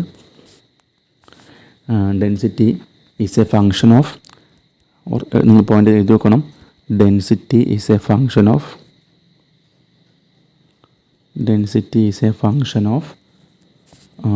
pressure and temperature. പ്രഷറിൻ്റെയും ടെമ്പറേച്ചറിൻ്റെയും ഒരു ഫംഗ്ഷനാണ് ഡെൻസിറ്റി എന്ന് പറയുന്നത് അല്ലേ. അപ്പോൾ എന്താണ് ഡെൻസിറ്റി, ഒരു പ്രഷറിൻ്റെയും ടെമ്പറേച്ചറിൻ്റെ ഫംഗ്ഷൻ എന്ന് പറയുന്നത് ഉദ്ദേശിക്കുന്നത്, അതായത് പ്രഷർ മാറുമ്പോഴും അതുപോലെ തന്നെ ടെമ്പറേച്ചർ ചേഞ്ച് ചെയ്യുമ്പോഴും എന്ത് ചെയ്യും, ഡെൻസിറ്റിയിൽ വേരിയേഷൻ സംഭവിക്കും. അതാണ് നമ്മൾ ഈ ഒരു ടേം കൊണ്ട് ഉദ്ദേശിക്കുന്നത്. Okay, density is a function of pressure and temperature എന്ന് പറയുന്നത് എന്താണ് ഉദ്ദേശിക്കുന്നത്, പ്രഷർ മാറുമ്പോഴും അല്ലെങ്കിൽ ആ ഒരു മാറ്ററിൻ്റെ അല്ലെങ്കിൽ ആ ഫ്ലൂയിഡിൻ്റെ പ്രഷർ മാറുമ്പോഴും ടെമ്പറേച്ചർ മാറുമ്പോഴും എന്ത് ചെയ്യും, അത് നമ്മുടെ ആ ഒരു ഫ്ലൂയിഡിൻ്റെ ഡെൻസിറ്റിയെ ഡിപ്പെൻഡ് ചെയ്യുന്നതാണ് നമ്മൾ മനസ്സിലാക്കേണ്ടത്. ഓക്കെ, പ്രഷറും ടെമ്പറേച്ചർ ചേഞ്ച് എന്ത് ചെയ്യും, അതിൻ്റെ ഡെൻസിറ്റിയിലും വേരിയേഷൻ സംഭവിക്കുന്നതാണ് നമ്മൾ മനസ്സിലാക്കേണ്ടത്. ഓക്കെ, അപ്പോൾ നമുക്കതിനെ മാത്തമാറ്റിക്കലി ഇങ്ങനെ എഴുതാൻ പറ്റും. അതായത് density is a function of pressure and temperature. അത് നമുക്ക് എക്സാം പോയിൻ്റ് ഓഫ് വ്യൂ ചോദിക്കാറുള്ളതാണ്. ഇപ്പോൾ സ്റ്റേറ്റ്മെൻറ്റ് ടൈപ്പിലൊക്കെ ചോദിക്കാറുണ്ട്, density is function of pressure. അതുപോലെ ഓപ്ഷൻ എ പ്രഷർ മാത്രമേ ഉണ്ടായിരിക്കുള്ളൂ, ഓപ്ഷൻ ബി ടെമ്പറേച്ചർ മാത്രമേ ഉണ്ടായിരിക്കുള്ളൂ, ഓപ്ഷൻ സി ഉണ്ടായിരിക്കുക both A and B, option C ഉണ്ടായിരിക്കുക none of these ആയിരിക്കും. അപ്പോൾ നമുക്ക് എന്ത് പറയണം, ഡെൻസിറ്റി എന്ന് പറഞ്ഞാൽ പ്രഷറിൻ്റെയും ടെമ്പറേച്ചറിൻ്റെയും ഫങ്ഷനാണെന്ന് നമുക്ക് വ്യക്തമായിട്ട് ഐഡിയ ഉണ്ടായിരിക്കണം. ഓക്കെ, അതുപോലെ തന്നെ അറിഞ്ഞിരിക്കേണ്ട അടുത്തൊരു പ്രധാനപ്പെട്ട പോയിൻ്റാണ് liquids are very less compressible. Okay, പൊതുവേ എന്താണ് ലിക്വിഡ്സ്, നമ്മൾ പ്രാക്ടിക്കലി നമ്മൾ മനസ്സിലാക്കേണ്ട കാര്യം, ലിക്വിഡ്സ് എന്താണ് ഇൻകംപ്രസിബിൾ ആണ്. ലിക്വിഡ്സ് ആർ നിങ്ങൾ പോയിൻ്റ് ഞാൻ പറയുന്ന പോയിൻറ്റ്സൊക്കെ നിങ്ങൾ നോട്ട് ചെയ്ത് നോക്കണം. ലിക്വിഡ്സ് ആർ ഇൻകംപ്രസിബിൾ ആണ്, അല്ലെങ്കിൽ വെരി ലെസ് കംപ്രസിബിൾ ആണ്. സോ നമ്മൾ എന്ത് ചെയ്യും, ജനറലി നമ്മൾ എന്താണ് ലിക്വിഡിനെ കൺസിഡർ ചെയ്യുന്നത്, ജനറലി നമ്മൾ ലിക്വിഡിനെ ഇൻകംപ്രസിബിൾ ഫ്ലൂയിഡ് ആയിട്ടാണ് നമ്മൾ കൺസിഡർ ചെയ്യുന്നത്. Okay, liquids are very less compressible, that's why liquids are treated as incompressible fluids. Okay, liquids are incompressible. Okay, ആ പോയിൻ്റ് ഓർത്ത് വെക്കുക. ലിക്വിഡ്സ് എന്നാണ് പൊതുവേ നമ്മൾ ഇൻകംപ്രസിബിൾ ആയിട്ടാണ്, അല്ലെങ്കിൽ ഇൻകംപ്രസിബിൾ ഫ്ലൂയിഡ് ആയിട്ടാണ് നമ്മൾ ട്രീറ്റ് ചെയ്യുന്നത്. Okay, liquids are very less compressible, so liquids are treated as incompressible fluids.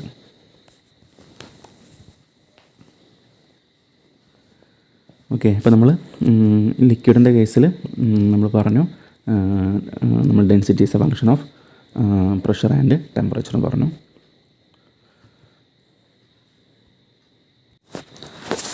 അല്ലേ, ഇപ്പം നമ്മൾ ലാസ്റ്റ് പഠിച്ചൊരു പോയിൻ്റാണ് ഡെൻസിറ്റി എന്ന് പറഞ്ഞാൽ എന്താണ്, function of pressure and temperature എന്ന് പറഞ്ഞു. ഇനി എന്ത് ചെയ്യണം, നമുക്ക് എന്ത് ചെയ്യണം, ഒരു പ്രഷറിൻ്റെ വേരിയേഷനും അതുപോലെ തന്നെ ടെമ്പറേച്ചറിൻ്റെ വേരിയേഷൻസും എങ്ങനെയാണ് നമ്മളെ ഡെൻസിറ്റിയെ ബാധിക്കുന്നത് നമുക്ക് ജസ്റ്റ് മനസ്സിലാക്കണം. അപ്പോൾ നമ്മളിനി നമുക്ക് മെക്കാനിക്കൽ എഞ്ചിനീയറിംഗുകാർക്ക് ഇനി പഠിക്കാനുള്ള, അല്ലെങ്കിൽ നമുക്ക് പഠിക്കാനുള്ള സബ്ജക്റ്റാണ് തെർമോഡൈനാമിക്സ് എന്ന് പറയുന്നത്. ഓക്കെ, അല്ലെങ്കിൽ തെർമൽ എഞ്ചിനീയറിംഗ് എന്നൊക്കെ പറയാറുണ്ട്. തെർമോഡൈനാമിക്സ് നമുക്ക് പഠിക്കാനുള്ള പേപ്പറാണ്. അതുപോലെ തന്നെ ഫ്ലൂയിഡ് മെക്കാനിക്സ് പോലും അല്ലെങ്കിൽ സ്ട്രെങ്ത് ഓഫ് മെറ്റീരിയൽസ് പോലും ഒരു കോർ പേപ്പറാണ് തെർമോഡൈനാമിക്സ് എന്ന് പറയുന്നത്. അപ്പോൾ നമുക്ക് തെർമോഡൈനാമിക്സിൽ പഠിക്കുന്ന ഒരു ഇക്വേഷൻ ഉണ്ടായിരിക്കും. അപ്പോൾ നിങ്ങൾ ചിലപ്പോൾ ഒരു പക്ഷേ +2 അല്ലെങ്കിൽ 10th പഠിച്ചൊരു ഇക്വേഷൻ ആയിരിക്കും ഐഡിയൽ ഗ്യാസ് ഇക്വേഷൻ. ഒരു പക്ഷേ കേട്ടിട്ടുണ്ടായിരിക്കും, അല്ലെങ്കിൽ ആദ്യമായിട്ട് കേൾക്കുന്നവരായിരിക്കും ഉണ്ടായിരിക്കാം.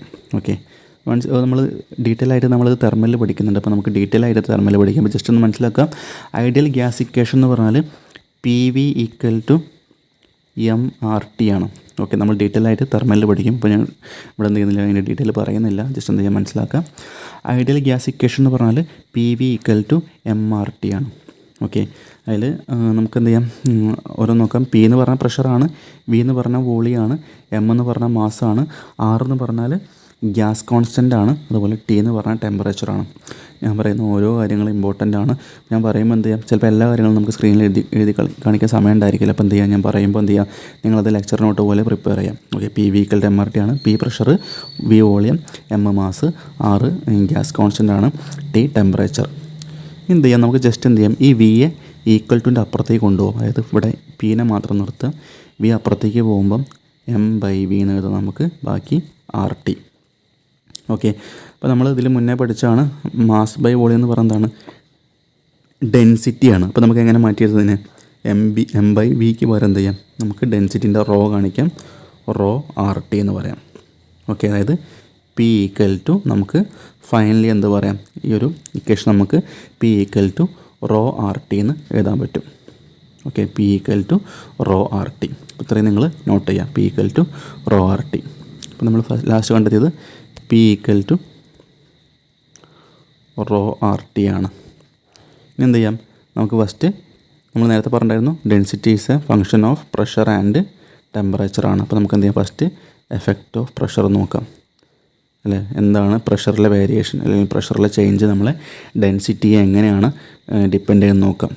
ഓക്കെ, അപ്പോൾ ഒരു ഫ്ലൂയിഡ് അല്ലെങ്കിൽ ഗ്യാസിനെ സംബന്ധിച്ചിടത്തായിരിക്കും നമ്മൾ അതിൻ്റെ ഗ്യാസ് കോൺസ്റ്റൻറ്റ് വാല്യൂ എന്തായിരിക്കും, ഗ്യാസ് കോൺസ്റ്റൻറ്റ് എന്ന് പറഞ്ഞാൽ ഒരു കോൺസ്റ്റൻറ്റ് വാല്യൂ ആയിരിക്കും, എന്ത് ചെയ്യില്ല, ഒരിക്കലും ചേഞ്ച് ചെയ്യില്ല. ഓക്കെ, ഇപ്പോൾ ഒരു എയർ എന്ന് പറയുന്നത് അല്ലെങ്കിൽ ഒരു ഓക്സിജൻ എന്ന് പറയുന്നത് അല്ലെങ്കിൽ ഏതെങ്കിലും ഒരു ഗ്യാസ് വിചാരിക്കുക, ആ ഗ്യാസിൻ്റെ ഗ്യാസ് കോൺസ്റ്റൻറ്റ് വാല്യൂ എന്തായിരിക്കും, എപ്പോഴും സെയിം ആയിരിക്കും. അതായത് R എന്താണ്, എപ്പോഴും കോൺസ്റ്റൻ്റ് ആയിരിക്കും, R എപ്പോഴും കോൺസ്റ്റൻ്റ് ആണ്. അതുപോലെ നമ്മൾ എന്ത് ചെയ്യണം, നമ്മളിവിടെ പറയാൻ പോകുന്നത് എഫക്റ്റ് ഓഫ് പ്രഷറാണ് അല്ലേ. അപ്പോൾ പ്രഷറിൻ്റെ വേരിയേഷൻ ഉണ്ടാകുന്ന ചേഞ്ച് നമുക്ക് ഡെൻസിറ്റിയെ എങ്ങനെയാണ് ബാധിക്കുക എന്ന് നോക്കുന്നത്. ഇപ്പോൾ പ്രഷറിൻ്റെ വേരിയേഷൻ ഡെൻസിറ്റി എങ്ങനെയാണ് ബാധിക്കുക നോക്കുന്നത്. അപ്പോൾ ഈ പറഞ്ഞ പോലെ നമ്മൾ ഈ ഒരു ഇക്വേഷനിലെ R നമ്മൾ പറഞ്ഞു, R കോൺസ്റ്റൻ്റ് ആണെന്ന് പറഞ്ഞു. അതുപോലെ എന്ത് ചെയ്യണം, നമ്മൾ പ്രഷറിൻ്റെ വേരിയേഷൻ നോക്കുന്നത് പറഞ്ഞാൽ നമുക്ക് എന്ത് ചെയ്യാം, Tയും കോൺസ്റ്റൻ്റ് ആയിട്ട് പറയാം. ഓക്കെ, അപ്പോൾ Rഉം Tയും എന്താണ്, കോൺസ്റ്റൻ്റ് ആക്കി എടുക്കാം. ഓക്കെ, ഇനി ആരാ ബാക്കിയുള്ളത്, Pയും നമ്മുടെ ഡെൻസിറ്റി മാത്രമേ ബാക്കിയുള്ളൂ. അതായത് P എന്താണ്, ഡയറക്റ്റ്ലി പ്രൊപ്പോർഷണൽ ടു നമുക്ക് ഡെൻസിറ്റി എന്ന് പറയാം. എന്താ അതുകൊണ്ട് ഉദ്ദേശിക്കുന്നത് അല്ലേ, ഇവിടെ =ൻ്റെ പുറം റോ വന്നതിൻ്റെ അർത്ഥം എന്താണ്, P directly proportional to rho എന്ന് പറയാം, അല്ലെങ്കിൽ P directly proportional to density എന്ന് പറയാം. അതിൻ്റെ അർത്ഥം എന്താണ്, P കൂടുമ്പോൾ എന്ത് ചെയ്യും, അതിനാനുപാതികമായിട്ട് ഡെൻസിറ്റിയും ഇൻക്രീസ് ചെയ്യും, അല്ലെങ്കിൽ പി കുറയുമ്പോൾ എന്ത് ചെയ്യും, ഡെൻസിറ്റി ഡിക്രീസ് ചെയ്യും. അതാണ് P directly proportional to rho കൊണ്ട് ഉദ്ദേശിക്കുന്നത്. ഓക്കെ, അപ്പോൾ അതായത് പ്രഷർ കൂടുമ്പോൾ ഡെൻസിറ്റി എന്ത് ചെയ്യും, ഇൻക്രീസ് ചെയ്യുമെന്ന് ഓർത്ത് വെക്കുക. അപ്പം പറയുമ്പോൾ നിസ്സാരമായിട്ടുള്ളൊരു പോയിൻ്റാണ്, പക്ഷേ എന്താണ് എക്സാം പോയിൻ്റ് ഓഫ് വ്യൂവിൽ വെരി വെരി ഇമ്പോർട്ടൻ്റ് ആണ്. ഓക്കെ, വെരി വെരി ഇമ്പോർട്ടൻ്റ് ആണ് ഈ point. Okay, effect of pressure on density എന്ന് പറയുന്നത് എന്താണ്, പ്രഷർ കൂടുമ്പോൾ ഡെൻസിറ്റി കൂടും. അതായത് പ്രഷർ അതായത് ഫസ്റ്റ് പഠിച്ചാണ് density is a function of pressure and temperature ആണ് അതിൻ്റെ അർത്ഥം. പ്രഷർ കൂടുമ്പോൾ ഡെൻസിറ്റി കൂടുന്നത് ചെയ്യാം, നമ്മൾ ഓർത്ത് വെക്കണം. അപ്പോൾ വെറുതെ ബൈ ഹാർട്ട് പഠിച്ച് വെക്കേണ്ട ആവശ്യമില്ല. നമ്മൾ എന്ത് ചെയ്യാം, നമുക്ക് ഈ ഐഡിയൽ ഗ്യാസ് നേരത്തെ പറഞ്ഞ ഈ ഐഡിയൽ ഗ്യാസ് കിട്ടില്ല, PV=MRT എന്ന് പറയുന്ന ഐഡിയൽ ഗ്യാസ് ഇക്വേഷൻ ഉണ്ട്. അതൊക്കെ നമുക്ക് എന്തെങ്കിലും കുറച്ച് കഴിയുമ്പോൾ നമ്മൾ തെർമൽ പഠിക്കുമ്പോൾ എന്താണ്, അതൊക്കെ നമുക്ക് നമ്മുടെ മനസ്സിൽ ഡിഫോൾട്ടായിട്ട് മാറും. അപ്പോൾ എന്ത് ചെയ്യേണ്ട ആവശ്യമില്ല, ഇതൊന്നും ഈ പോയിൻ്റ് ഒരിക്കലും നിങ്ങൾ ബൈ ഹാർട്ട് പഠിച്ച് വെക്കേണ്ട ആവശ്യമില്ലെന്നാണ് പറഞ്ഞു വന്നത്. ഓക്കെ, നമുക്ക് ഇക്വേഷൻ വെച്ച് നമുക്ക് എന്ത് ചെയ്യാൻ പറ്റും, പ്രഷറിൻ്റെയും ഡെൻസിറ്റിൻ്റെയും റിലേഷൻ നമുക്ക് ഈ റിലേഷൻ വെച്ച് നമുക്ക് എന്ത് ചെയ്യാം, ഉണ്ടാക്കിയെടുക്കാൻ പറ്റും. ഓക്കെ, എന്ത് ചെയ്യാം, അപ്പോൾ നമ്മൾ ഒരിക്കലും ഇതൊന്നും ബൈ ഹാർട്ട് പഠിക്കേണ്ട. ബൈ ഹാർട്ട് പഠിച്ചെന്ന് സംഭവിക്കുക, നമുക്ക് പ്രഷർ കൂടുമ്പോൾ ഡെൻസിറ്റി കുറയാണെന്നുള്ള ചിന്ത വരും, അല്ലെങ്കിൽ ഡെൻസിറ്റി കൂടാനുള്ള നമുക്ക് കൺഫ്യൂഷൻ വരും, കൂടാണോ കുറയാണോ എന്നുള്ള കൺഫ്യൂഷൻ വരും. അപ്പോൾ എന്ത് ചെയ്യാൻ പാടില്ല, ഒരിക്കലും ഇങ്ങനെയുള്ള കാര്യങ്ങൾ ബൈ ഹാർട്ട് പഠിക്കാൻ പാടില്ല. കറക്റ്റ് കോൺസെപ്റ്റ് മനസ്സിലാക്കി പഠിക്കാം. ഓക്കെ, കോൺസെപ്റ്റ് മനസ്സിലാക്കി നമുക്ക് എന്ത് ചെയ്യും, എപ്പോൾ എങ്ങനെ ചോദിച്ചാൽ നമുക്ക് എന്ത് ചെയ്യാം, നമുക്ക് ജസ്റ്റ് ഒന്ന് ആലോചിച്ച് നോക്കിയിട്ട് നമുക്ക് കറക്റ്റ് ആൻസർ കിട്ടും. ഓക്കെ, ചിലപ്പോൾ ബൈ ഹാർട്ട് പഠിച്ചാൽ ചിലപ്പോൾ നമുക്ക് ഇതിനേക്കാൾ സ്പീഡിൽ ചിലപ്പോൾ ആൻസർ ചെയ്യാൻ പറ്റുന്ന ആൾക്കാരുണ്ടായിരിക്കാം. പക്ഷേ എന്തായിരിക്കും, എല്ലാവർക്കും ഒരേപോലെ മെമ്മറി പവർ ഉണ്ടായിരിക്കില്ല. അത് നമ്മൾ ഒരുപാട് കാര്യങ്ങൾ എന്ത് ചെയ്യണം, ഒരുപാട് കാര്യങ്ങൾ നമ്മൾ കുറേ മെമ്മറിയിൽ സൂക്ഷിക്കുമ്പോൾ എന്തായിരിക്കും, നമുക്ക് കൺഫ്യൂഷൻസ് വന്ന് നമുക്ക് ആൻസർ തെറ്റിപ്പോളാൻ ചാൻസ് ഉണ്ടായിരിക്കും. അപ്പോൾ എന്ത് ചെയ്യുക, പഠിക്കുന്ന കാര്യം നമ്മൾ കോൺസെപ്റ്റായിട്ട് എന്ത് ചെയ്യുക, കറക്റ്റ് കോൺസെപ്റ്റ് മനസ്സിലാക്കിയാൽ നമുക്ക് എന്ത് ചെയ്യും, നമുക്ക് ഒത്തിരി സമയം നമുക്ക് അധികം ഉപയോഗിച്ചാൽ നമുക്ക് എന്ത് ചെയ്യാം, നമുക്ക് കറക്റ്റ് ആൻസർ തന്നെ നമുക്ക് ചെയ്യാനുള്ള ഒരു അവസരം ഉണ്ടാക്കിയെടുക്കാൻ പറ്റും. ഓക്കെ, അപ്പോൾ നമ്മൾ എഫക്റ്റ് ഓഫ് പ്രഷർ പറഞ്ഞു. അപ്പോൾ നിങ്ങൾ ഓർത്ത് വെക്കുക, പ്രഷർ വേരിയേഷൻ എങ്ങനെയാണ് ബാധിക്കുക, ഡയറക്റ്റ്ലി പ്രൊപ്പോർഷനാണ്. അതായത് പ്രഷർ കൂടുമ്പോൾ ഡെൻസിറ്റി കൂടും, അല്ലെങ്കിൽ പ്രഷർ കുറയുമ്പോൾ എന്ത് ചെയ്യും, ഡെൻസിറ്റി കുറയുന്നുള്ള കാര്യം മനസ്സിലാക്കി വെക്കുക. ഓക്കെ, ഇനി നമ്മൾ പറയാൻ പോകുന്നത് നമ്മുടെ എഫക്റ്റ് ഓഫ് ടെമ്പറേച്ചർ ആണ് കേട്ടോ. നേരത്തെ നമ്മൾ എഫക്റ്റ് ഓഫ് പ്രഷർ പറഞ്ഞു, ഇനി എഫക്റ്റ് ഓഫ് ടെമ്പറേച്ചർ. നമുക്ക് നേരത്തെ ഫൈനൽ ഒരു ഇക്വേഷൻ കിട്ടിയിട്ടുണ്ടായിരുന്നു, അതായത് P=ρRT എന്നുള്ള ഇക്വേഷൻ കിട്ടി അല്ലേ, P=ρRT എന്നുള്ള ഇക്വേഷൻ കിട്ടി. അപ്പോൾ നമുക്ക് ഈ കേസിൽ എന്ത് ചെയ്യാം, നമ്മൾ ടെമ്പറേച്ചറിൻ്റെ കാര്യം എഫക്റ്റാണ് പറയുന്നത്. സോ എന്താണ്, നേരത്തെ പറഞ്ഞ പോലെ നമുക്ക് ഈ കേസിൽ നമുക്ക് പ്രഷർ നമുക്ക് കോൺസ്റ്റൻ്റ് ആയിട്ട് എന്ത് ചെയ്യാം, അസ്യൂം ചെയ്യാം. അതുപോലെ പ്രഷർ പി നമുക്ക് കോൺസ്റ്റൻ്റ് ആയിട്ട് പറയാം. അതുപോലെ ആറും എന്താണ്, ആറും കോൺസ്റ്റൻ്റ് ആയിട്ട് പറയാം. അത് കാരണം സെയിം ഗ്യാസ് അല്ലെങ്കിൽ സെയിം ലിക്വിഡ് തന്നെയാണ്. സോ നമുക്ക് എന്ത് ചെയ്യാം, പിയും ആറും നമുക്ക് എന്ത് ചെയ്യാം, കോൺസ്റ്റൻ്റ് ആയിട്ട് പറയാം. അപ്പോൾ നോക്കുക, നമ്മുടെ ഇക്വേഷനിൽ പിന്നെ ആരുണ്ടായിരിക്കുക, ബാക്കി പി കോൺസ്റ്റൻ്റ് ആണ്, നമുക്ക് തന്നെ പിക്ക് സി കൊടുക്കാം കോൺസ്റ്റൻറ്റ്, ബാക്കി ഉണ്ടായിരിക്കുക റോയും ടിയും ആണ്. അതായത് റോ ടി കോൺസ്റ്റൻറ്റ് കിട്ടും അല്ല, അല്ലെങ്കിൽ എന്താണ്, rho inversely proportional to temperature ആണ് കിട്ടുക അല്ലേ. ഇങ്ങനെ വന്നതിൻ്റെ അർത്ഥം എന്താണ്, റോ ടി കോൺസ്റ്റൻറ്റ് പറഞ്ഞാൽ എന്താ വരിക, റോ ഇൻവേഴ്സ്ലി പ്രൊപ്പോർഷണൽ ടു എന്താണ്, rho inversely proportional to T ആണ്, അല്ലെങ്കിൽ റോ പ്രൊപ്പോർഷണൽ ടു 1/t എന്ന് കിട്ടും. അതിൻ്റെ അർത്ഥം എന്താണ്, ടെമ്പറേച്ചർ കൂടുമ്പോൾ എന്ത് ചെയ്യും, ടെമ്പറേച്ചർ കൂടുമ്പോൾ ഡെൻസിറ്റി കുറയുകയാണ് ചെയ്യല്, ഇൻവേഴ്സ്ലി പ്രൊപ്പോർഷനാണ്. നമ്മുടെ പ്രഷറിൻ്റെ കേസ് ഡയറക്റ്റ്ലി പ്രൊപ്പോർഷനാണ്. അപ്പോൾ എന്ത് ചെയ്യും, പ്രഷർ കൂടുമ്പോൾ ടെമ്പറേച്ചർ കൂടും, അല്ലെങ്കിൽ പ്രഷർ കൂടുമ്പോൾ ഡെൻസിറ്റി കൂടും. എന്നാൽ ടെമ്പറേച്ചറിൻ്റെ കേസ് എന്താണ്, അത് ഇൻവേഴ്സ്ലി പ്രൊപ്പോർഷനാണ്. അതിൻ്റെ അർത്ഥം ടെമ്പറേച്ചർ കൂടുമ്പോൾ എന്ത് ചെയ്യും, ഡെൻസിറ്റി കുറയും. അതുപോലെ ടെമ്പറേച്ചർ കുറയുമ്പോൾ എന്ത് ചെയ്യും, ഡെൻസിറ്റി കൂടും ചെയ്യും. അത് ഇൻവേഴ്സ്ലി പ്രൊപ്പോർഷനാണ്. നമുക്ക് പ്രധാനപ്പെട്ട 2 പോയിൻ്റാണ് എഫക്റ്റ് ഓഫ് ടെമ്പറേച്ചറും എഫക്റ്റ് ഓഫ് പ്രഷറും. ഓക്കെ, രണ്ടും ഓർത്ത് വെക്കണം, പ്രധാനപ്പെട്ട കാര്യമാണ്. ഒരിക്കലും ബൈ ഹാർട്ട് പഠിക്കേണ്ട. ഇക്വേഷൻ നമുക്ക് നേരത്തെ പറഞ്ഞ പോലെ PV=MRT ഇക്വേഷൻ നമുക്ക് ഡിഫോൾട്ടായിട്ട് നമ്മുടെ മനസ്സിൽ വരും. ആ ഇക്വേഷൻ വെച്ച് നമുക്ക് എന്ത് ചെയ്യാം, ടെമ്പറേച്ചറും പ്രഷറും തമ്മിലുള്ള ആ ഒരു വേരിയേഷൻ നമുക്ക് ഡെൻസിറ്റി എങ്ങനെയാണ് ബാധിക്കുക എന്ത് ചെയ്യാം, കൃത്യമായിട്ട് ഓർത്ത് വെക്കാൻ പറ്റും. ഓക്കെ, അപ്പോൾ നമുക്ക് ഫ്ലൂയിഡ് പ്രോപ്പർട്ടീസിൽ നമ്മൾ ഡെൻസിറ്റിയാണ് പറഞ്ഞത്. അപ്പോൾ അത്യാവശ്യം എല്ലാവർക്കും മനസ്സിലായെന്ന് വിചാരിക്കുന്നു. ഓക്കെ, നേരത്തെ പറഞ്ഞ പോലെ നമ്മൾ പ്രധാനപ്പെട്ട ഒരു പോയിൻ്റാണ് വാട്ടറിൻ്റെ ഡെൻസിറ്റി ഓർത്ത് വെക്കണം, 1000 kg/m³. അതായത് ഒരു കാര്യം കൂടെ ഓർത്ത് വെക്കുക, അറ്റ് 4 ഡിഗ്രി സെൽഷ്യസിലാണ്, അതുപോലെ തന്നെ 1 atm പ്രഷറിലാണ് കാര്യം എന്ത് ചെയ്യുക, അതും കൂടി ഓർത്ത് വെക്കുക. Okay, rho of water 1000 kg/m³ at 4 degree Celsius and 1 atm പ്രഷറിലായിരിക്കും. അതുപോലെ ഓർത്ത് വെക്കുന്ന അടുത്ത പോയിൻ്റാണ് റോ ഓഫ് എയറിൻ്റെ ഡെൻസിറ്റി. ഓക്കെ, എയറിൻ്റെ ഡെൻസിറ്റി 1.2 kg/m³ ആണ്. അതുപോലെ അറ്റ് 20 ഡിഗ്രി സെൽഷ്യസ് ആണ്. ഓക്കെ, അതുപോലെ തന്നെ at 1 atm pressure. Okay, 1 atm പ്രഷറിൽ 1 atm പ്രഷറിൽ 20 ഡിഗ്രി സെൽഷ്യസിൽ എയറിൻ്റെ ഡെൻസിറ്റി എത്ര ആയിരിക്കും? 1.2 kg/m³ ആയിരിക്കും. അതുപോലെ നമ്മുടെ മെർക്കുറി ഡെൻസിറ്റി നമുക്ക് HG എന്ന് പറയാം. മെർക്കുറിൻ്റെ ഡെൻസിറ്റി 13,600 kg/m³ ആണ്. ഓക്കെ, 13,600 kg/m³ ആണ്. ഓക്കെ, അപ്പോൾ എന്ത് ചെയ്യാം, നമ്മുടെ ക്ലാസ് നമ്മുടെ ഫസ്റ്റ് ക്ലാസ്സാണ്. നമ്മൾ പറഞ്ഞ കാര്യങ്ങളൊക്കെ അത്യാവശ്യം എല്ലാവർക്കും മനസ്സിലായി വിചാരിക്കുന്നു. ഞാൻ എപ്പോഴും പറയുന്നു, ഒരിക്കലും നിങ്ങളൊരു കാര്യം ബൈ ഹാർട്ട് പഠിക്കാൻ പാടില്ല. എല്ലാം നിങ്ങൾ എന്ത് ചെയ്യുക, നമ്മൾ പണ്ട് പഠിച്ച സയൻസും അതുപോലെ തന്നെ നമ്മൾ പരസ്പരം എല്ലാ സബ്ജക്ട്സും എന്താണ് പരസ്പരം റിലേറ്റബിൾ ആണ്. അപ്പോൾ എന്ത് ചെയ്യാം, നമുക്ക് അങ്ങനെ കമ്പയർ ചെയ്ത് പഠിക്കാൻ പറ്റും. അപ്പോൾ നേരത്തെ പറഞ്ഞ പോലെ നമ്മുടെ ഡെൻസിറ്റിൻ്റെ കേസിന് സാധാരണ നമുക്ക് ഒരു PPT വെച്ച് നമുക്ക് എന്ത് ചെയ്താൽ മതി, ഒരു മിനിറ്റിനെ കൊണ്ട് പറഞ്ഞു തീർക്കാവുന്ന ഒരു കാര്യമാണ് നമ്മൾ ഇത്രയും വിശദീകരിച്ച് പറഞ്ഞത്. ഓക്കെ, ജസ്റ്റ് 1-2 സ്ലൈഡ് വെച്ച് ഡിസ്കസ് ചെയ്യാൻ പറ്റിയ സാധനമാണ് നമ്മൾ ഇത്രയും ഡീറ്റെയിൽ ആയിട്ട് പറഞ്ഞത്. കാരണം നിങ്ങൾ പഠിച്ചു കഴിഞ്ഞാൽ ഒരിക്കലും മറക്കാൻ പാടില്ല. ഓക്കെ, ജസ്റ്റ് നമുക്ക് 2 വരിയിൽ ഒതുക്കാവുന്നതേ ഉള്ളൂ. അതായത് ഡെൻസിറ്റി എന്താണ്, പ്രഷർ കൂടുമ്പോൾ ഡെൻസിറ്റി കൂടുന്നു, അല്ലെങ്കിൽ പ്രഷർ കുറയുമ്പോൾ ഡെൻസിറ്റി കുറയുന്നു, അല്ലെങ്കിൽ ടെമ്പറേച്ചർ കൂടുമ്പോൾ ഡെൻസിറ്റി കുറയുന്നു എന്നുള്ള രീതിയിൽ ഒറ്റ 2-3 വരിയിൽ നമുക്ക് ഒതുക്കി പഠിച്ചിട്ട് കാര്യമില്ല. നമുക്കത് എങ്ങനെയാണ് വരുന്നത് നമ്മൾ കൃത്യമായിട്ട് അറിഞ്ഞിരിക്കണം. അപ്പോൾ എങ്ങനെയാണ് വന്നത് നമുക്ക് കൃത്യമായിട്ട് അറിയാമെങ്കിൽ നമുക്ക് എന്ത് ചെയ്യാം, നമുക്ക് ഒരിക്കലും കൺഫ്യൂഷൻ വരില്ല. കൺഫ്യൂഷൻ വന്നാൽ നമുക്ക് എന്ത് ചെയ്യാം, അത് ക്ലാരിഫൈ ചെയ്യാനുള്ള അവസരം കൂടി നമുക്ക് കിട്ടുന്നതാണ്. സോ അതുകൊണ്ടാണ് നമ്മളിങ്ങനെ ക്ലാസ് മുന്നോട്ട് കൊണ്ടുപോകാനുള്ള കാര്യം തന്നെ. ഓക്കെ, നമ്മൾ ജസ്റ്റ് അത് പറഞ്ഞ പോലെ ഒരിക്കലും PPT വെച്ചുകൊണ്ടുള്ള പ്രസൻറ്റേഷൻ മാത്രമായിരിക്കില്ല. അതുപോലെ എന്തായിരിക്കും, ഓരോ കാര്യങ്ങളും കോൺസെപ്റ്റ് വൈസ് എന്ത് ചെയ്യും കൃത്യമായിട്ട് പറഞ്ഞുകൊണ്ടാണ് നമ്മൾ മുന്നോട്ട് പോകുന്നത്. ഓക്കെ, അപ്പോൾ അത്യാവശ്യം എല്ലാവരും ക്ലാസ്സുകൾ മനസ്സിലായി വിചാരിക്കുന്നു. നമുക്ക് അടുത്ത് വരുന്ന നമ്മുടെ ഫ്ലൂയിഡ് പ്രോപ്പർട്ടീസിൽ വരുന്ന നമ്മുടെ സ്പെസിഫിക് വെയിറ്റ് അല്ലെങ്കിൽ വെയിറ്റ് ഡെൻസിറ്റി നമുക്ക് എന്ത് ചെയ്യാം, അത് നെക്സ്റ്റ് ക്ലാസ്സിൽ ഡീറ്റെയിൽ ആയിട്ട് ഡിസ്കസ് ചെയ്യാം. ഓക്കെ, അപ്പോൾ താങ്ക് യു ഫോർ വാച്ചിങ്.